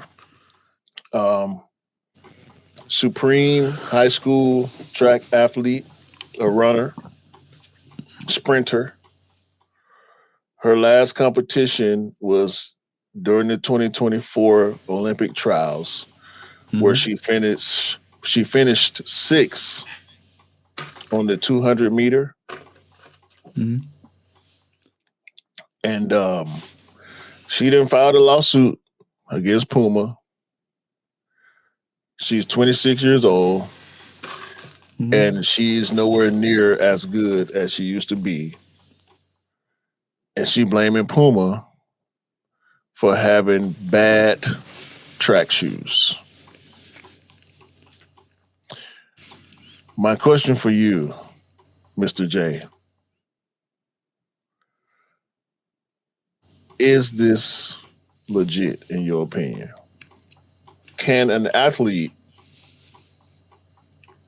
blame and sue a footwear company for a bad performance. In the words of Spike Lee, it's all about the shoes. She sustained injuries wearing these shoes. She didn't just run slower when she put the shoes on. That's what I actually thought. Nah. So she got injured. She's got injured in the shoes. So yeah, then they're viable. Like there's two ways of thinking about it, and the two ways that people are going to look at this, right? Number one is she didn't train, she wore the shoes, she was lazy, she lost speed, blah blah blah. And that's the initial thought when people hear the story. But secondly, you got to do the investigation. You got to break it down, see what actually happened. So now we know she got injured in the shoes. That's basically now going to be tied to Puma, because you're providing a product to an athlete that doesn't work and has potentially ruined their career. Now the question is, how good would she become, and how much compensation does she need? Here we go. Steiner holds records, U.S. records, for the indoor 200 meter and 300 meter. Mm-hmm. And she's an NCAA, the college, record holder for 200. She has worn the Puma Deviate Nitro Elite 2 and 3, Evo Speed Tokyo Nitro, Evo Speed Tokyo. And she's saying they're unsafe, defective, and capable of causing injury to consumers. And that's what she attributes. She says, well, that's for the courts and the doctors to decide.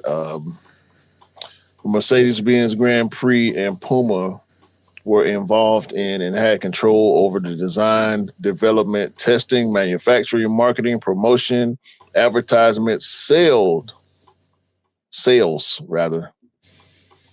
importation, and distribution of all the Puma footwear that she used that caused or led to the cause of her injuries. And now she's not the same athlete based on the performance of said footwear.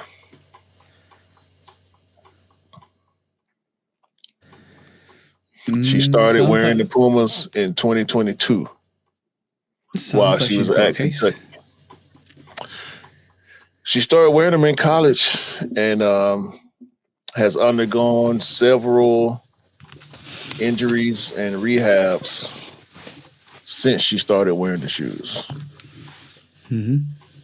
She was breaking records before she was wearing them and has not had as much success since.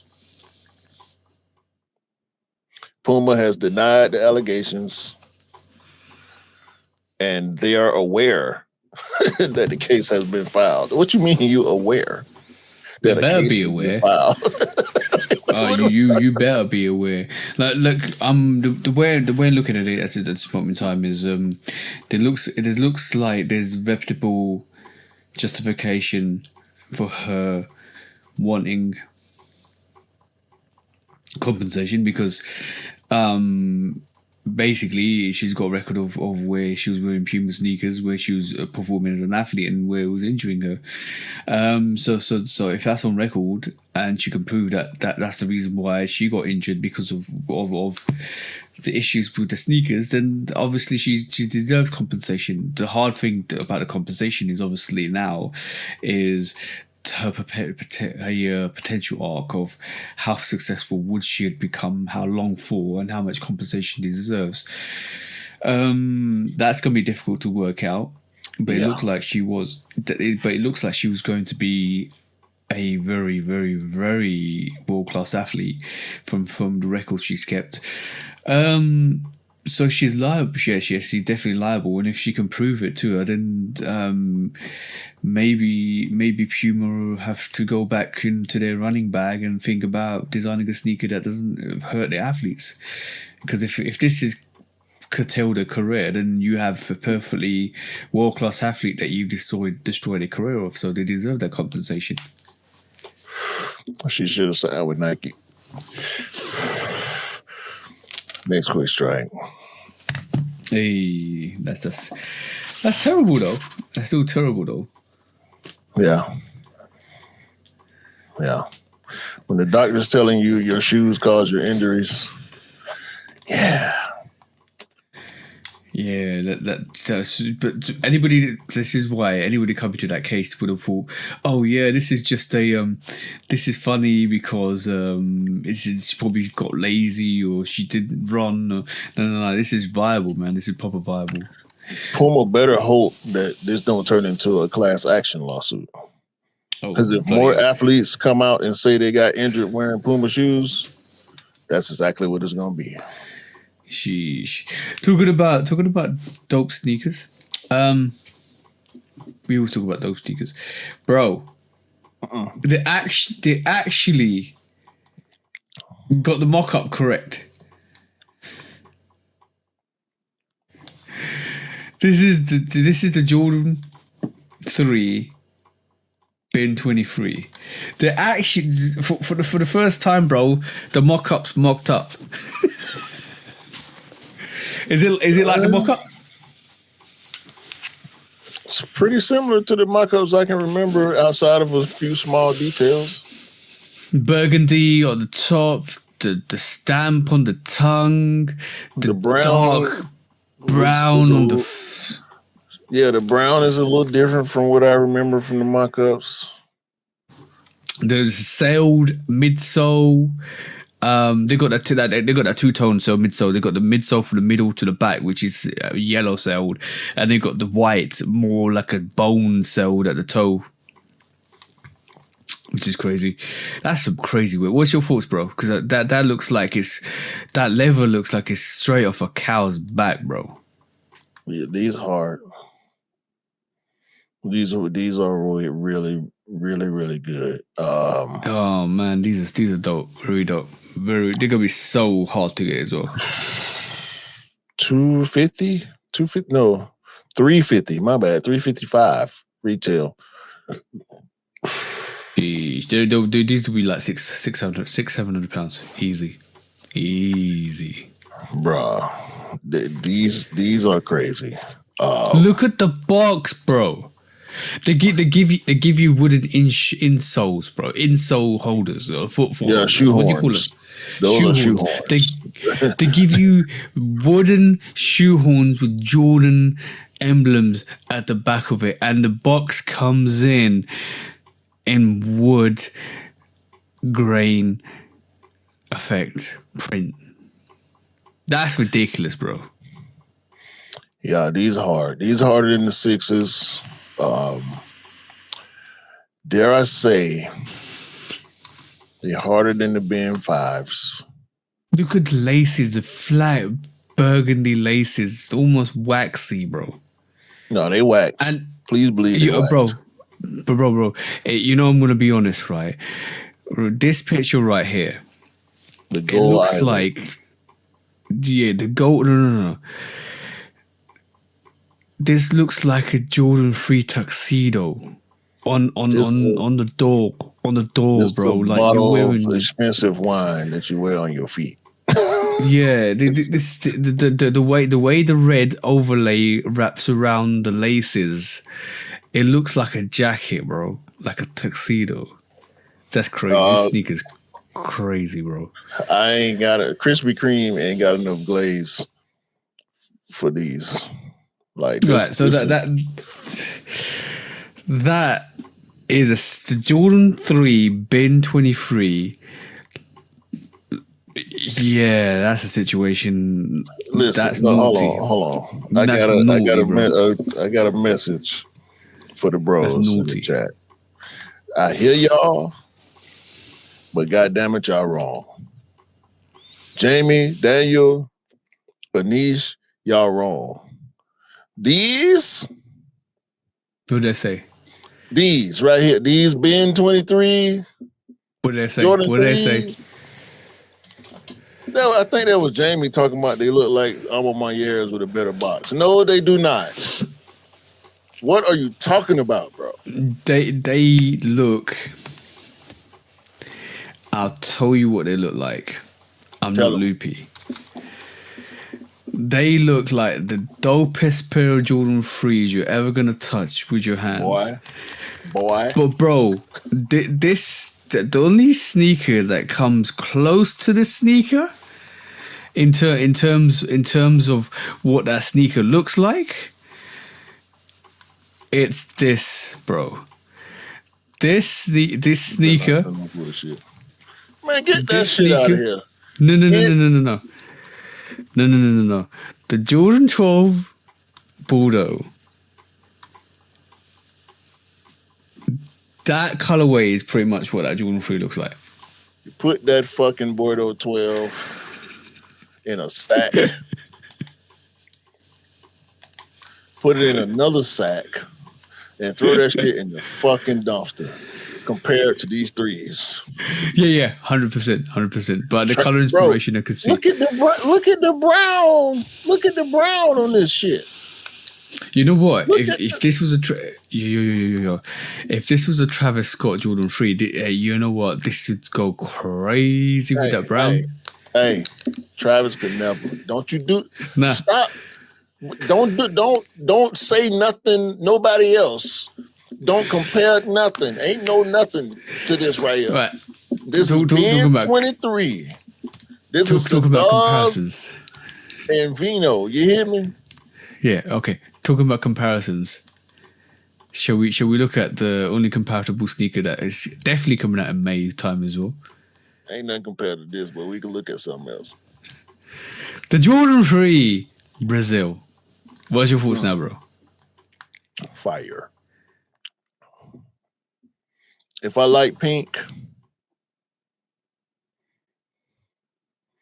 these hard, bro. I don't give a fuck what nobody in the community, outside the community, vloggers, influencers, content creators. I don't give a fuck what none of y'all got to say about these Brazil 3s. They hard. Do you think this is gonna sit, or do you think it's gonna sell out? They might sit because people don't know what the fuck they looking at or what they doing nowadays.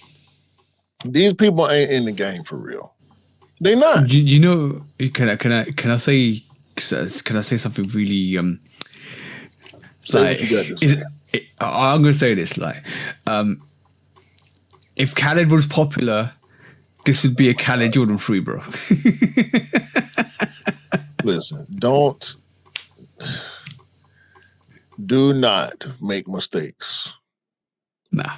This shit right here is hard. I don't care who saying what about anything. These hard. The blues, even the stupid ass yellow midsole, because it is stupid. It's a stupid yellow. This is ugly right here. You know what? One thing is, they definitely prepared you for the sneaker because basically they gave you the Balvin Force and showed you all the different color variations, and then they dropped this wild, crazy Brazil 3. They prepared people for this sneaker, but the question now is it going to be loopy or is it going to be absolutely crazy if they just drop that in Brazil? Bro, look at the mini swoosh, bro. I know. I'm looking at it. I'm looking at it, bro. Look at it. Look at it again. Then look at it some more. Okay, cool. But would it go crazy if this sneaker only dropped in Brazil? I don't know if the people in Brazil is on it like that, but I think it would be, bro. I'm not even joking. I think there would be. That's it for the World Cup. Brazil sneaker for the World Cup with the apparel that Nike's been dropping. Yeah, bro, these shit's hard, bro. Yeah, I agree with you on that. Oh, it don't matter what. They can drop these shits on the moon. They fire. don't even like pink shit on my shoes like that. Them motherfuckers hard. I ain't gonna cap. Like Alright, this cool. is ain't no cap on nothing I'm saying about any one of these sneakers. These are two of the hardest threes I've seen in recent years. Yeah. Do you want to do the next two subjects, or do you want to save them for the post pod? We can hold them, man. We can hold Okay. them. This was a good pod. Yeah, we can hold them. Them fucking Ben threes, boy. Shit. Hard. Shit. I'm thinking about those. I'm thinking about, man. I might have to open the piggy bank for them. I'm going in. Fuck it. I'm going in for the Ben threes. I ain't bought no J's, and I'm going on 2 years. He's a converted man. He's back. Ain't no conversion. Ain't no resurrection. Conversion. Ain't no back. Ain't no conversion. Them shit's hard, bro. Like, man, listen. Them shits are a necessity. If you got J's in your collection and you got it to spend, I mean, god damn, bro. I spent $500 on them on my Air 3s, the white ones. I can man, look. Them shit's crazy, bro. Them shit's crazy. The Brazil 3s hard as hell, but them Bens, bro, if you don't like them, you don't like Jordan 3s, bro. I don't know what you're talking about.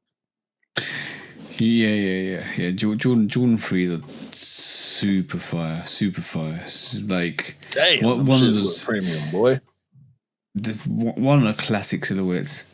One of the classic silhouettes, like Jordan 3, 4, 5, 6, 7. Man, 8. damn the silhouette. They can put them materials and that colorway on any Jordan, and them shit. Dog. I'm a money with a better pop. Shut up, Jamie. You shut up.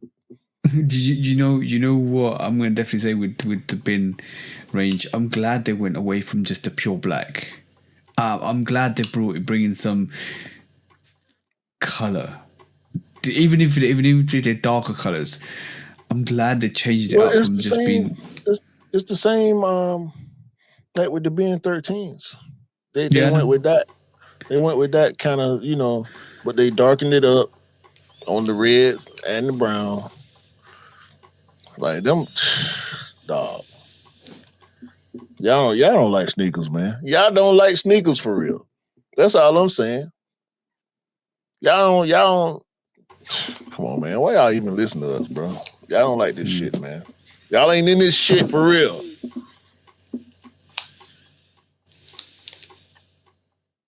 Sick of it. No. What we doing next? Now watch the resellers now. Watch them. Get in the comments and watch your resale people either ghost that shit or go crazy. Watch them. They in there. Yeah. They're not going to sleep on the bin 23s, bro. Trust me. That 7 that's coming out as well. That's gone. Man, I don't know nothing. I seen them 3s. That's all I know.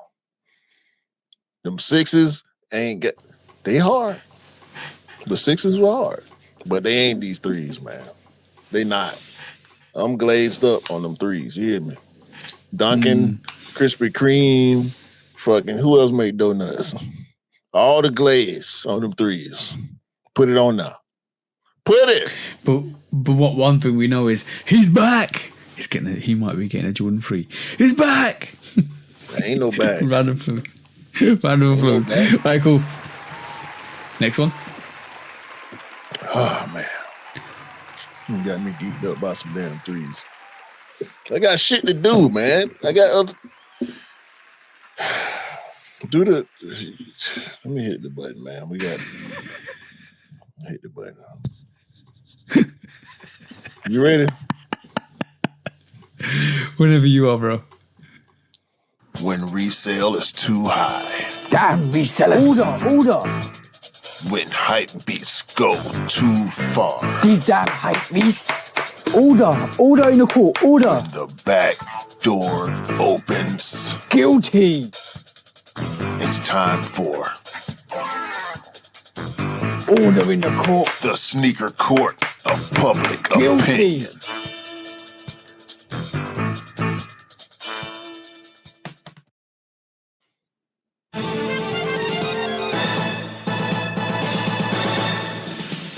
Guilty! Welcome back to Sneaker Court Public Opinion with me, Judge Public Opinion and Executioner. This week, bro. This week, it happened again. New York got shut down. The Vans release didn't happen. The resellers came out and spotted it again. What can I say, bro? But told you once. What was that saying? What was that saying that they say? Fool me once, fool me twice. Fool me once, shame on me. Fool me twice, shame on no. Fool me once, shame on you. Fool me twice, shame on me. Shame on me. Exactly that. So no Palace fleece, and now no Vans release. Yeah, there was fights, arrests over a pair of Vans, bro. Who would have thought it? Over a pair of Vans. But on that, bro.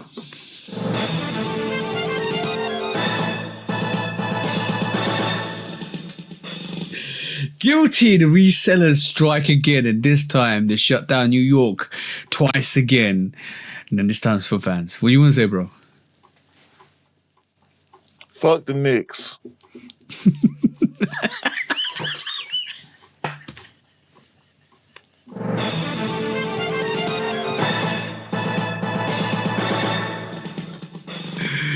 Guilty. Alright, cool, bro.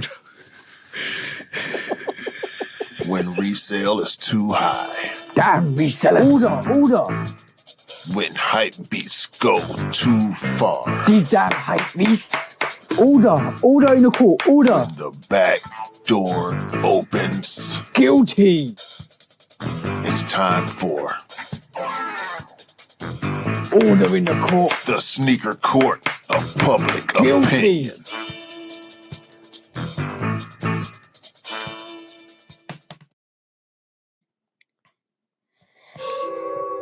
You just have to throw it in there, bro. Throw it in there. I hope you didn't think we was gonna do a whole show without me saying it. Motherfuckers. Okay, cool. Let's do some discounts, bro. All right. AJ the Monster is confusing the internet with his new Nike logo. It's a star that apparently has the letters A, J, and D somewhere in there. I done seen different people trying to break it down. It's still confusing because different people breaking it down in different ways. Y'all don't know what the hell y'all talking about.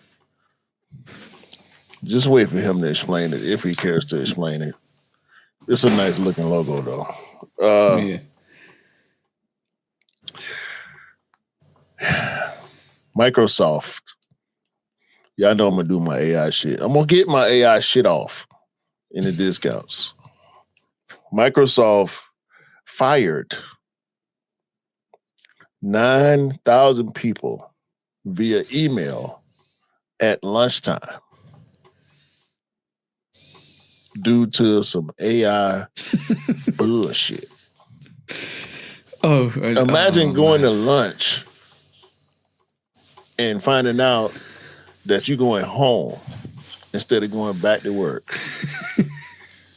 Bro, do you ever have a shop where they do Happy Meals? Not McDonald's, but like when you meal deals. At the airport, yeah. Yeah, so we have shops here that when you for lunchtime, you go out and you get a meal deal, so you get a discount on getting like a main meal, drink, and a snack, right? So imagine the poor guy went out at lunchtime to get a meal deal.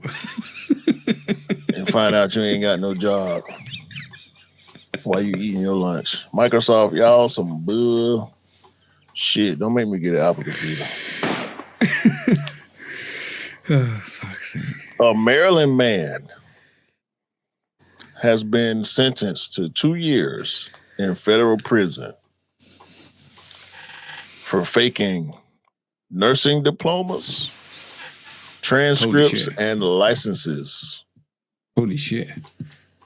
Yeah. This man will definitely be watching your chest. Bro, it's a bunch of people in Maryland out here getting treatment and prescriptions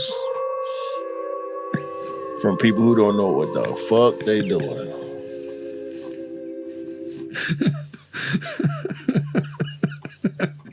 You can imagine going to get a shot. Bro. Imagine getting hemorrhoids cream for a piece. Bruh. Or cold sore. Bruh. What the what are we doing? What are we, you forging? These are people's lives you playing with. Come on, man. Look, one thing I'd advise is, I always do this. Any medicine you get, do your research. Because clearly the nurses don't know what they're talking about. You can all type of fake diagnoses. Fucking, come on, dog. Bro, here's the butt cream for your face. Bro, people prescribing you with fake pharmacy licenses. It's about to be malpractice madness. Talking about eating the groceries. He done did a donut hole on Maryland medications. All right, cool. Moving on. Sorry. Prayers to everybody in the state of Maryland, man. Y'all. Yeah. Shout out to John Wall, 5-time NBA All-Star, the master of the spinning layup. Y'all thought Kobe had some nasty spinning layups. Go look at John Wall highlights. John Wall was a blur. At one point, he was the fastest player in the NBA with the ball in his hand. John Wall, a legendary NBA point guard. One of the... Just go look up John Wall on YouTube, please. If y'all don't know who he is, he has some terrible Reebok shoes. But John Wall, one of the great players, he was doing the Dougie and pregame and all. Like, John Wall is a legend. He is now the president of basketball operations at Howard University. HBCU. Shout out to John Wall. Shout out to Howard University.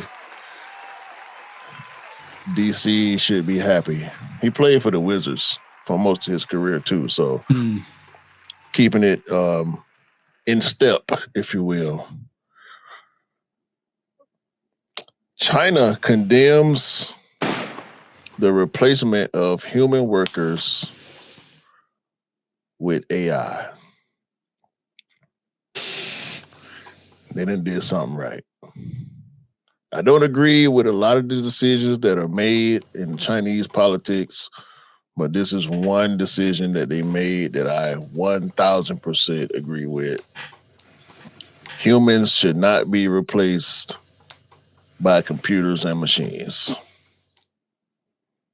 So fuck AI. Shout out to China for doing something right. Protecting people's jobs. Tyron Stokes, an NIL Nike high school basketball player, then committed to Kansas and Adidas school. How in the hell is this supposed to work? You got an NIL deal with Nike and you signed to an Adidas sponsor school. What the fuck? Watch out, bro. Should have chose different. Elon, punk ass Musk, the richest fuck on the planet, went to court and claimed OpenAI is Skynet. He did. He said under oath that OpenAI will end up resembling what happened in the Terminator movies. That's what he said. Even though I agree with that statement, we know he said it for the wrong reasons. It's just beef for him. It's just business beef for him. But he went in court and said that shit. Goofy motherfucker. He is a goofy fuck, and so is OpenAI and all the rest of these AI fucks. Hold on. Leave us alone. No. I've got one for you. Elon, have a break. La croissant. There you go. You fuck. Shout out to Ian.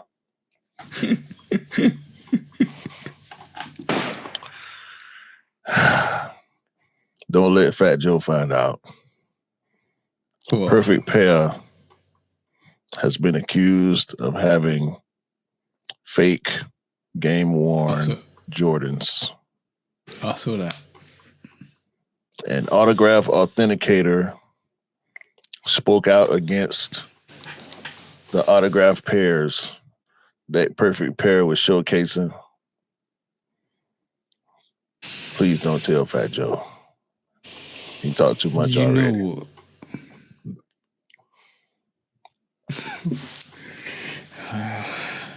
Yeah, bro, like that's gonna be a field. No, you know he knows already. It's gonna be a field day, bro.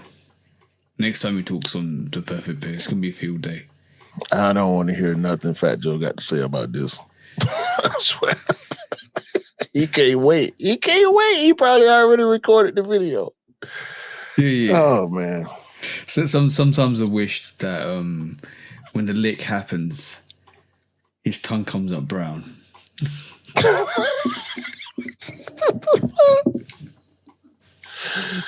Oh man. Dover Street Market.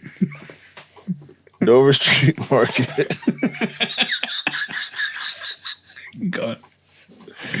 All right. Dover Street Market. Stop laughing, man. I can't. I'm trying to do my discounts, bro. Okay, go.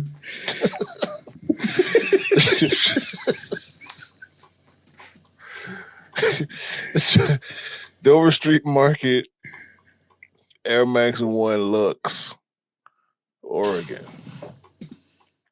225 pairs. Meaning you can't get them. They fire too. They fire. Look them up.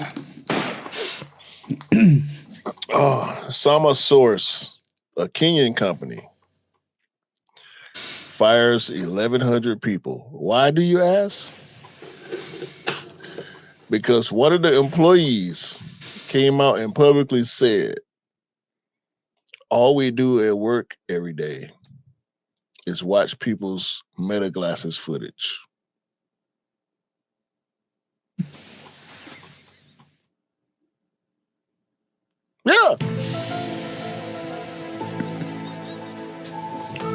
Yeah. TJ told y'all. We told y'all. Don't be fucking with them glasses on.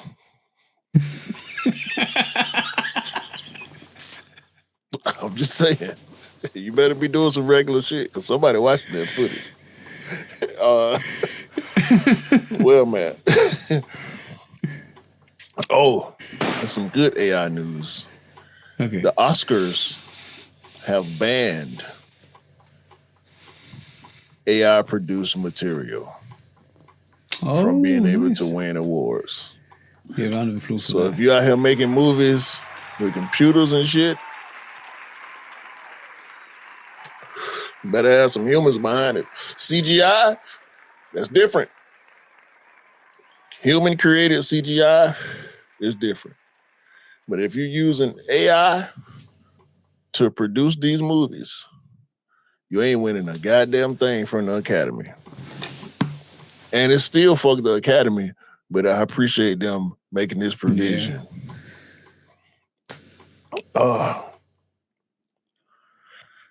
Babe got loafers, y'all. Really? Yeah. They look very similar to the New Balance loafers. We don't care. GameStop is trying to buy eBay? eBay, yeah. How? GameStop broke, ain't it? I thought no, I don't think it was. They can't keep the stores open. Digital but gaming. But is it viable for them not to have a store and just sell it online now? As far as I knew, GameStop was broke. So how the fuck they trying to buy something if they broke? eBay just bought Depop. So how in the hell GameStop trying to buy eBay? Who the fuck own GameStop? There's a question. That's the question. In other news, Nike Air Foamposite Mummy. Why? Cause lie. That's why. We was just talking about how lazy these Halloween sneakers been getting. Very, very lazy, bro. Get the fuck out. Mummy Foamposites. The Foamposite ain't conducive to a mummy silhouette. It's lazy. The fuck. Yeah, a couple more. I know you know about this. Kofi Kingston and Xavier Woods, aka New Day, is leaving WWE. They haven't really been the New Day since the third member left. Big E. Yeah, Big E. Yeah. Yeah, they out of there. Kofi and Xavier Woods, they out of there. That's gonna be a big miss. Yeah. I would imagine. I don't keep up with wrestling as much as you do. They'll be back in AEW, I reckon. But that's the competition, right? Yeah. Mm-hmm. But the thing is, look at Cody Rhodes. He did the same thing. He left WWE, went on AEW, became Cody Rhodes, then American Nightmare, and then came back to WWE again. But Kofi Kingston is already an established superstar. Yeah, exactly. And he ain't young no more. And he's got some legendary battles as well. Championships. Well. Yeah. All that. So yeah, but then you got other phenomenal athletes in NXT that are coming through, especially black wrestlers as well. You got Obafemi, obviously, we know about him. Trick Daddy, was it Trick Daddy or something like that? Trick something. Trick Daddy is a wrestler. I mean, not a rapper, not a wrestler. Yeah. No, there's something Trick Williams. Williams. Trick Williams, maybe, possibly. I need to find his name. He might be a football player. I don't fucking know. There's really good wrestlers coming through as well. So you got you got to pull in the young and get rid of the old. Kofi Kingston is a legend. Fuck all that. Of course he is. Yeah.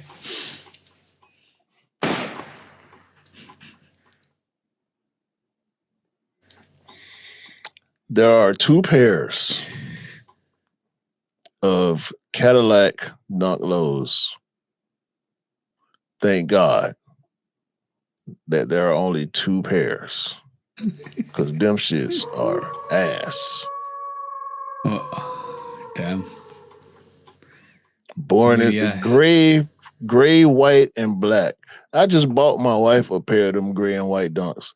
They just got a black swoosh and some stars and a Cadillac logo on the tongue. Them shits are not it. It's the owners of the Cadillac racing team. I think it's F1. No, is it NASCAR or F1? I think it's F1 because Cadillac then jumped into racing. Keep them shits off of our shelves. There's already enough bullshit sitting on the shelf as it is. We don't need them. And one last AI thing. Shout out to an author. I don't know his name. Let me see if I can get his name real quick. He is slamming this AI slop that's being produced because this is David Bodinsky. Mm-hmm. He is a multiple time published author. He writes novels, and he came out on 60 Minutes condemning these AI authors because motherfuckers out here publishing 3 books in a day.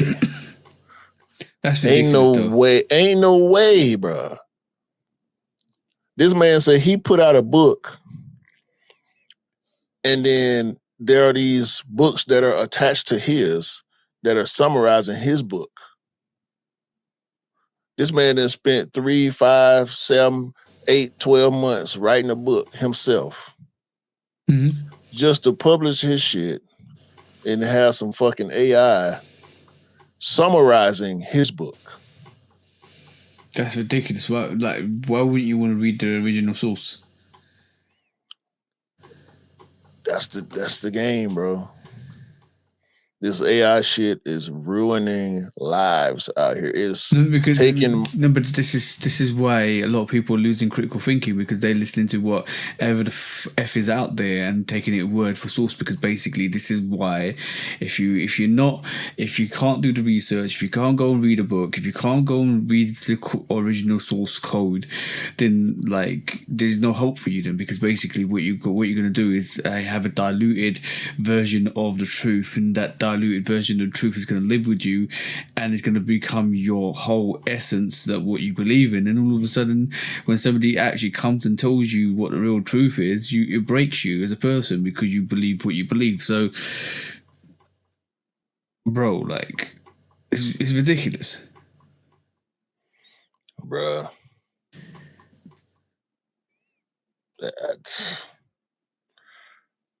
Y'all go ahead with this AI shit if y'all want. It's the future. AI is the future. It's the end of what we know as civilization. Yeah, because nobody's willing to challenge what's been said. Nobody's has the confidence to challenge it, because to do that you have to go back to first principles of everything that you knew.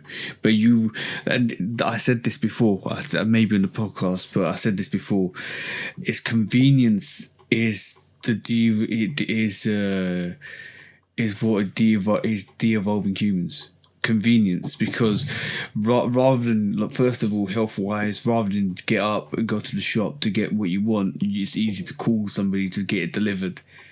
So you got convenience in food, so you're not burning as many calories, but you're overeating because the calories you're eating are in excess because you're not doing what your body's supposed to be doing, like walking around, doing whatever. Convenience is a de-evolution of humanity, bro. So now the convenience of knowledge is there, so it's easier to go and get a second opinion or a fifth opinion than it is to go and read the original book. And now this is why we're de-evolving, bro. Convenience is the de-evolution of humanity. It's laziness. Laziness is at an all-time high because of technology. Exactly the that. Fuck. Exactly that. And this is why I said what I said. Convenience is a de-evolution of humanity. If you believe on first contextual thoughts of this is it, right, you gotta believe what I gotta believe, but you're not willing to challenge it because you just picked up your phone and you put in AI or Google search and that told you what it told you, but you believe full frontal that that's what it is, you're lost because you can't go and verify that because you believe what you believe. And people thought audiobooks was gonna be bad. This is way worse. Yeah, this is trash. Way worse place. But saying that, bro, let's do this.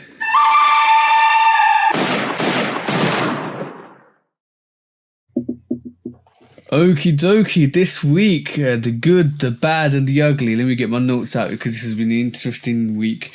So, the good, the bad, the ugly. This week's good is the Jordan 3s. The Jordan 3s are still killing it. The Jordan 3 Ben 23 and the Jordan 3 Brazil, absolutely fire. Our personal opinions, dope sneakers. You can't get better than this. Probably rivaled I remember new Jordan 3 when they released because obviously that Ben 23 is looking real tasty at this moment in time. So that's the good this week. So for all the naysayers and haters that actually said Jordan 3 was dead like 5 years ago, I'm glad reality is still reality and it's still hitting you in the face. The bad this week, it's all about those goofy sneakerheads and those hypocrite prize winning egotistical I don't like to be butthurt but I can do the hurting for you. That's the bad this week. Watch out for those weirdos. And the ugly this week is New York City. You just had strike 1. You just had strike 2. You're on strike 3, and it might get ugly for you once you can't release no sneakers no more at your retailers. So that was the good, the bad, and the ugly this week, bro. And Say. Fuck the Knicks.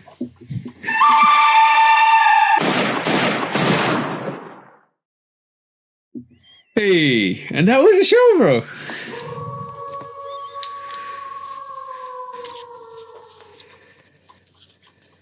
Shout out to my Atlanta Hawks. Y'all fucked it up. I ain't going nowhere.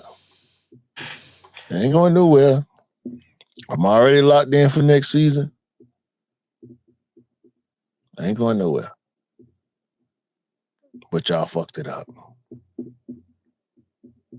It had to be against them It had to be against them, didn't it? And ain't no apologies, Anish. Daniel. It wasn't even Anish. My bad, Anish. Daniel. Don't put no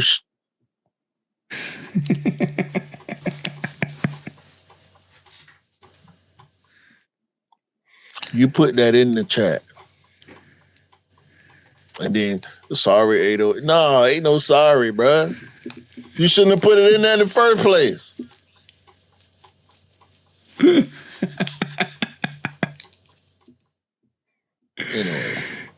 Anyway. Shout out to all the supporters, all the bros, all the real friends, the true friends who encourage and support and give good, real advice. And don't antagonize. And don't spread negativity. And don't endorse insecurity to their peoples. No. And the real family. Because it ain't about blood. Family can be chosen as well. And I have a lot of chosen family members. For example, the bros. For example, this motherfucker right here.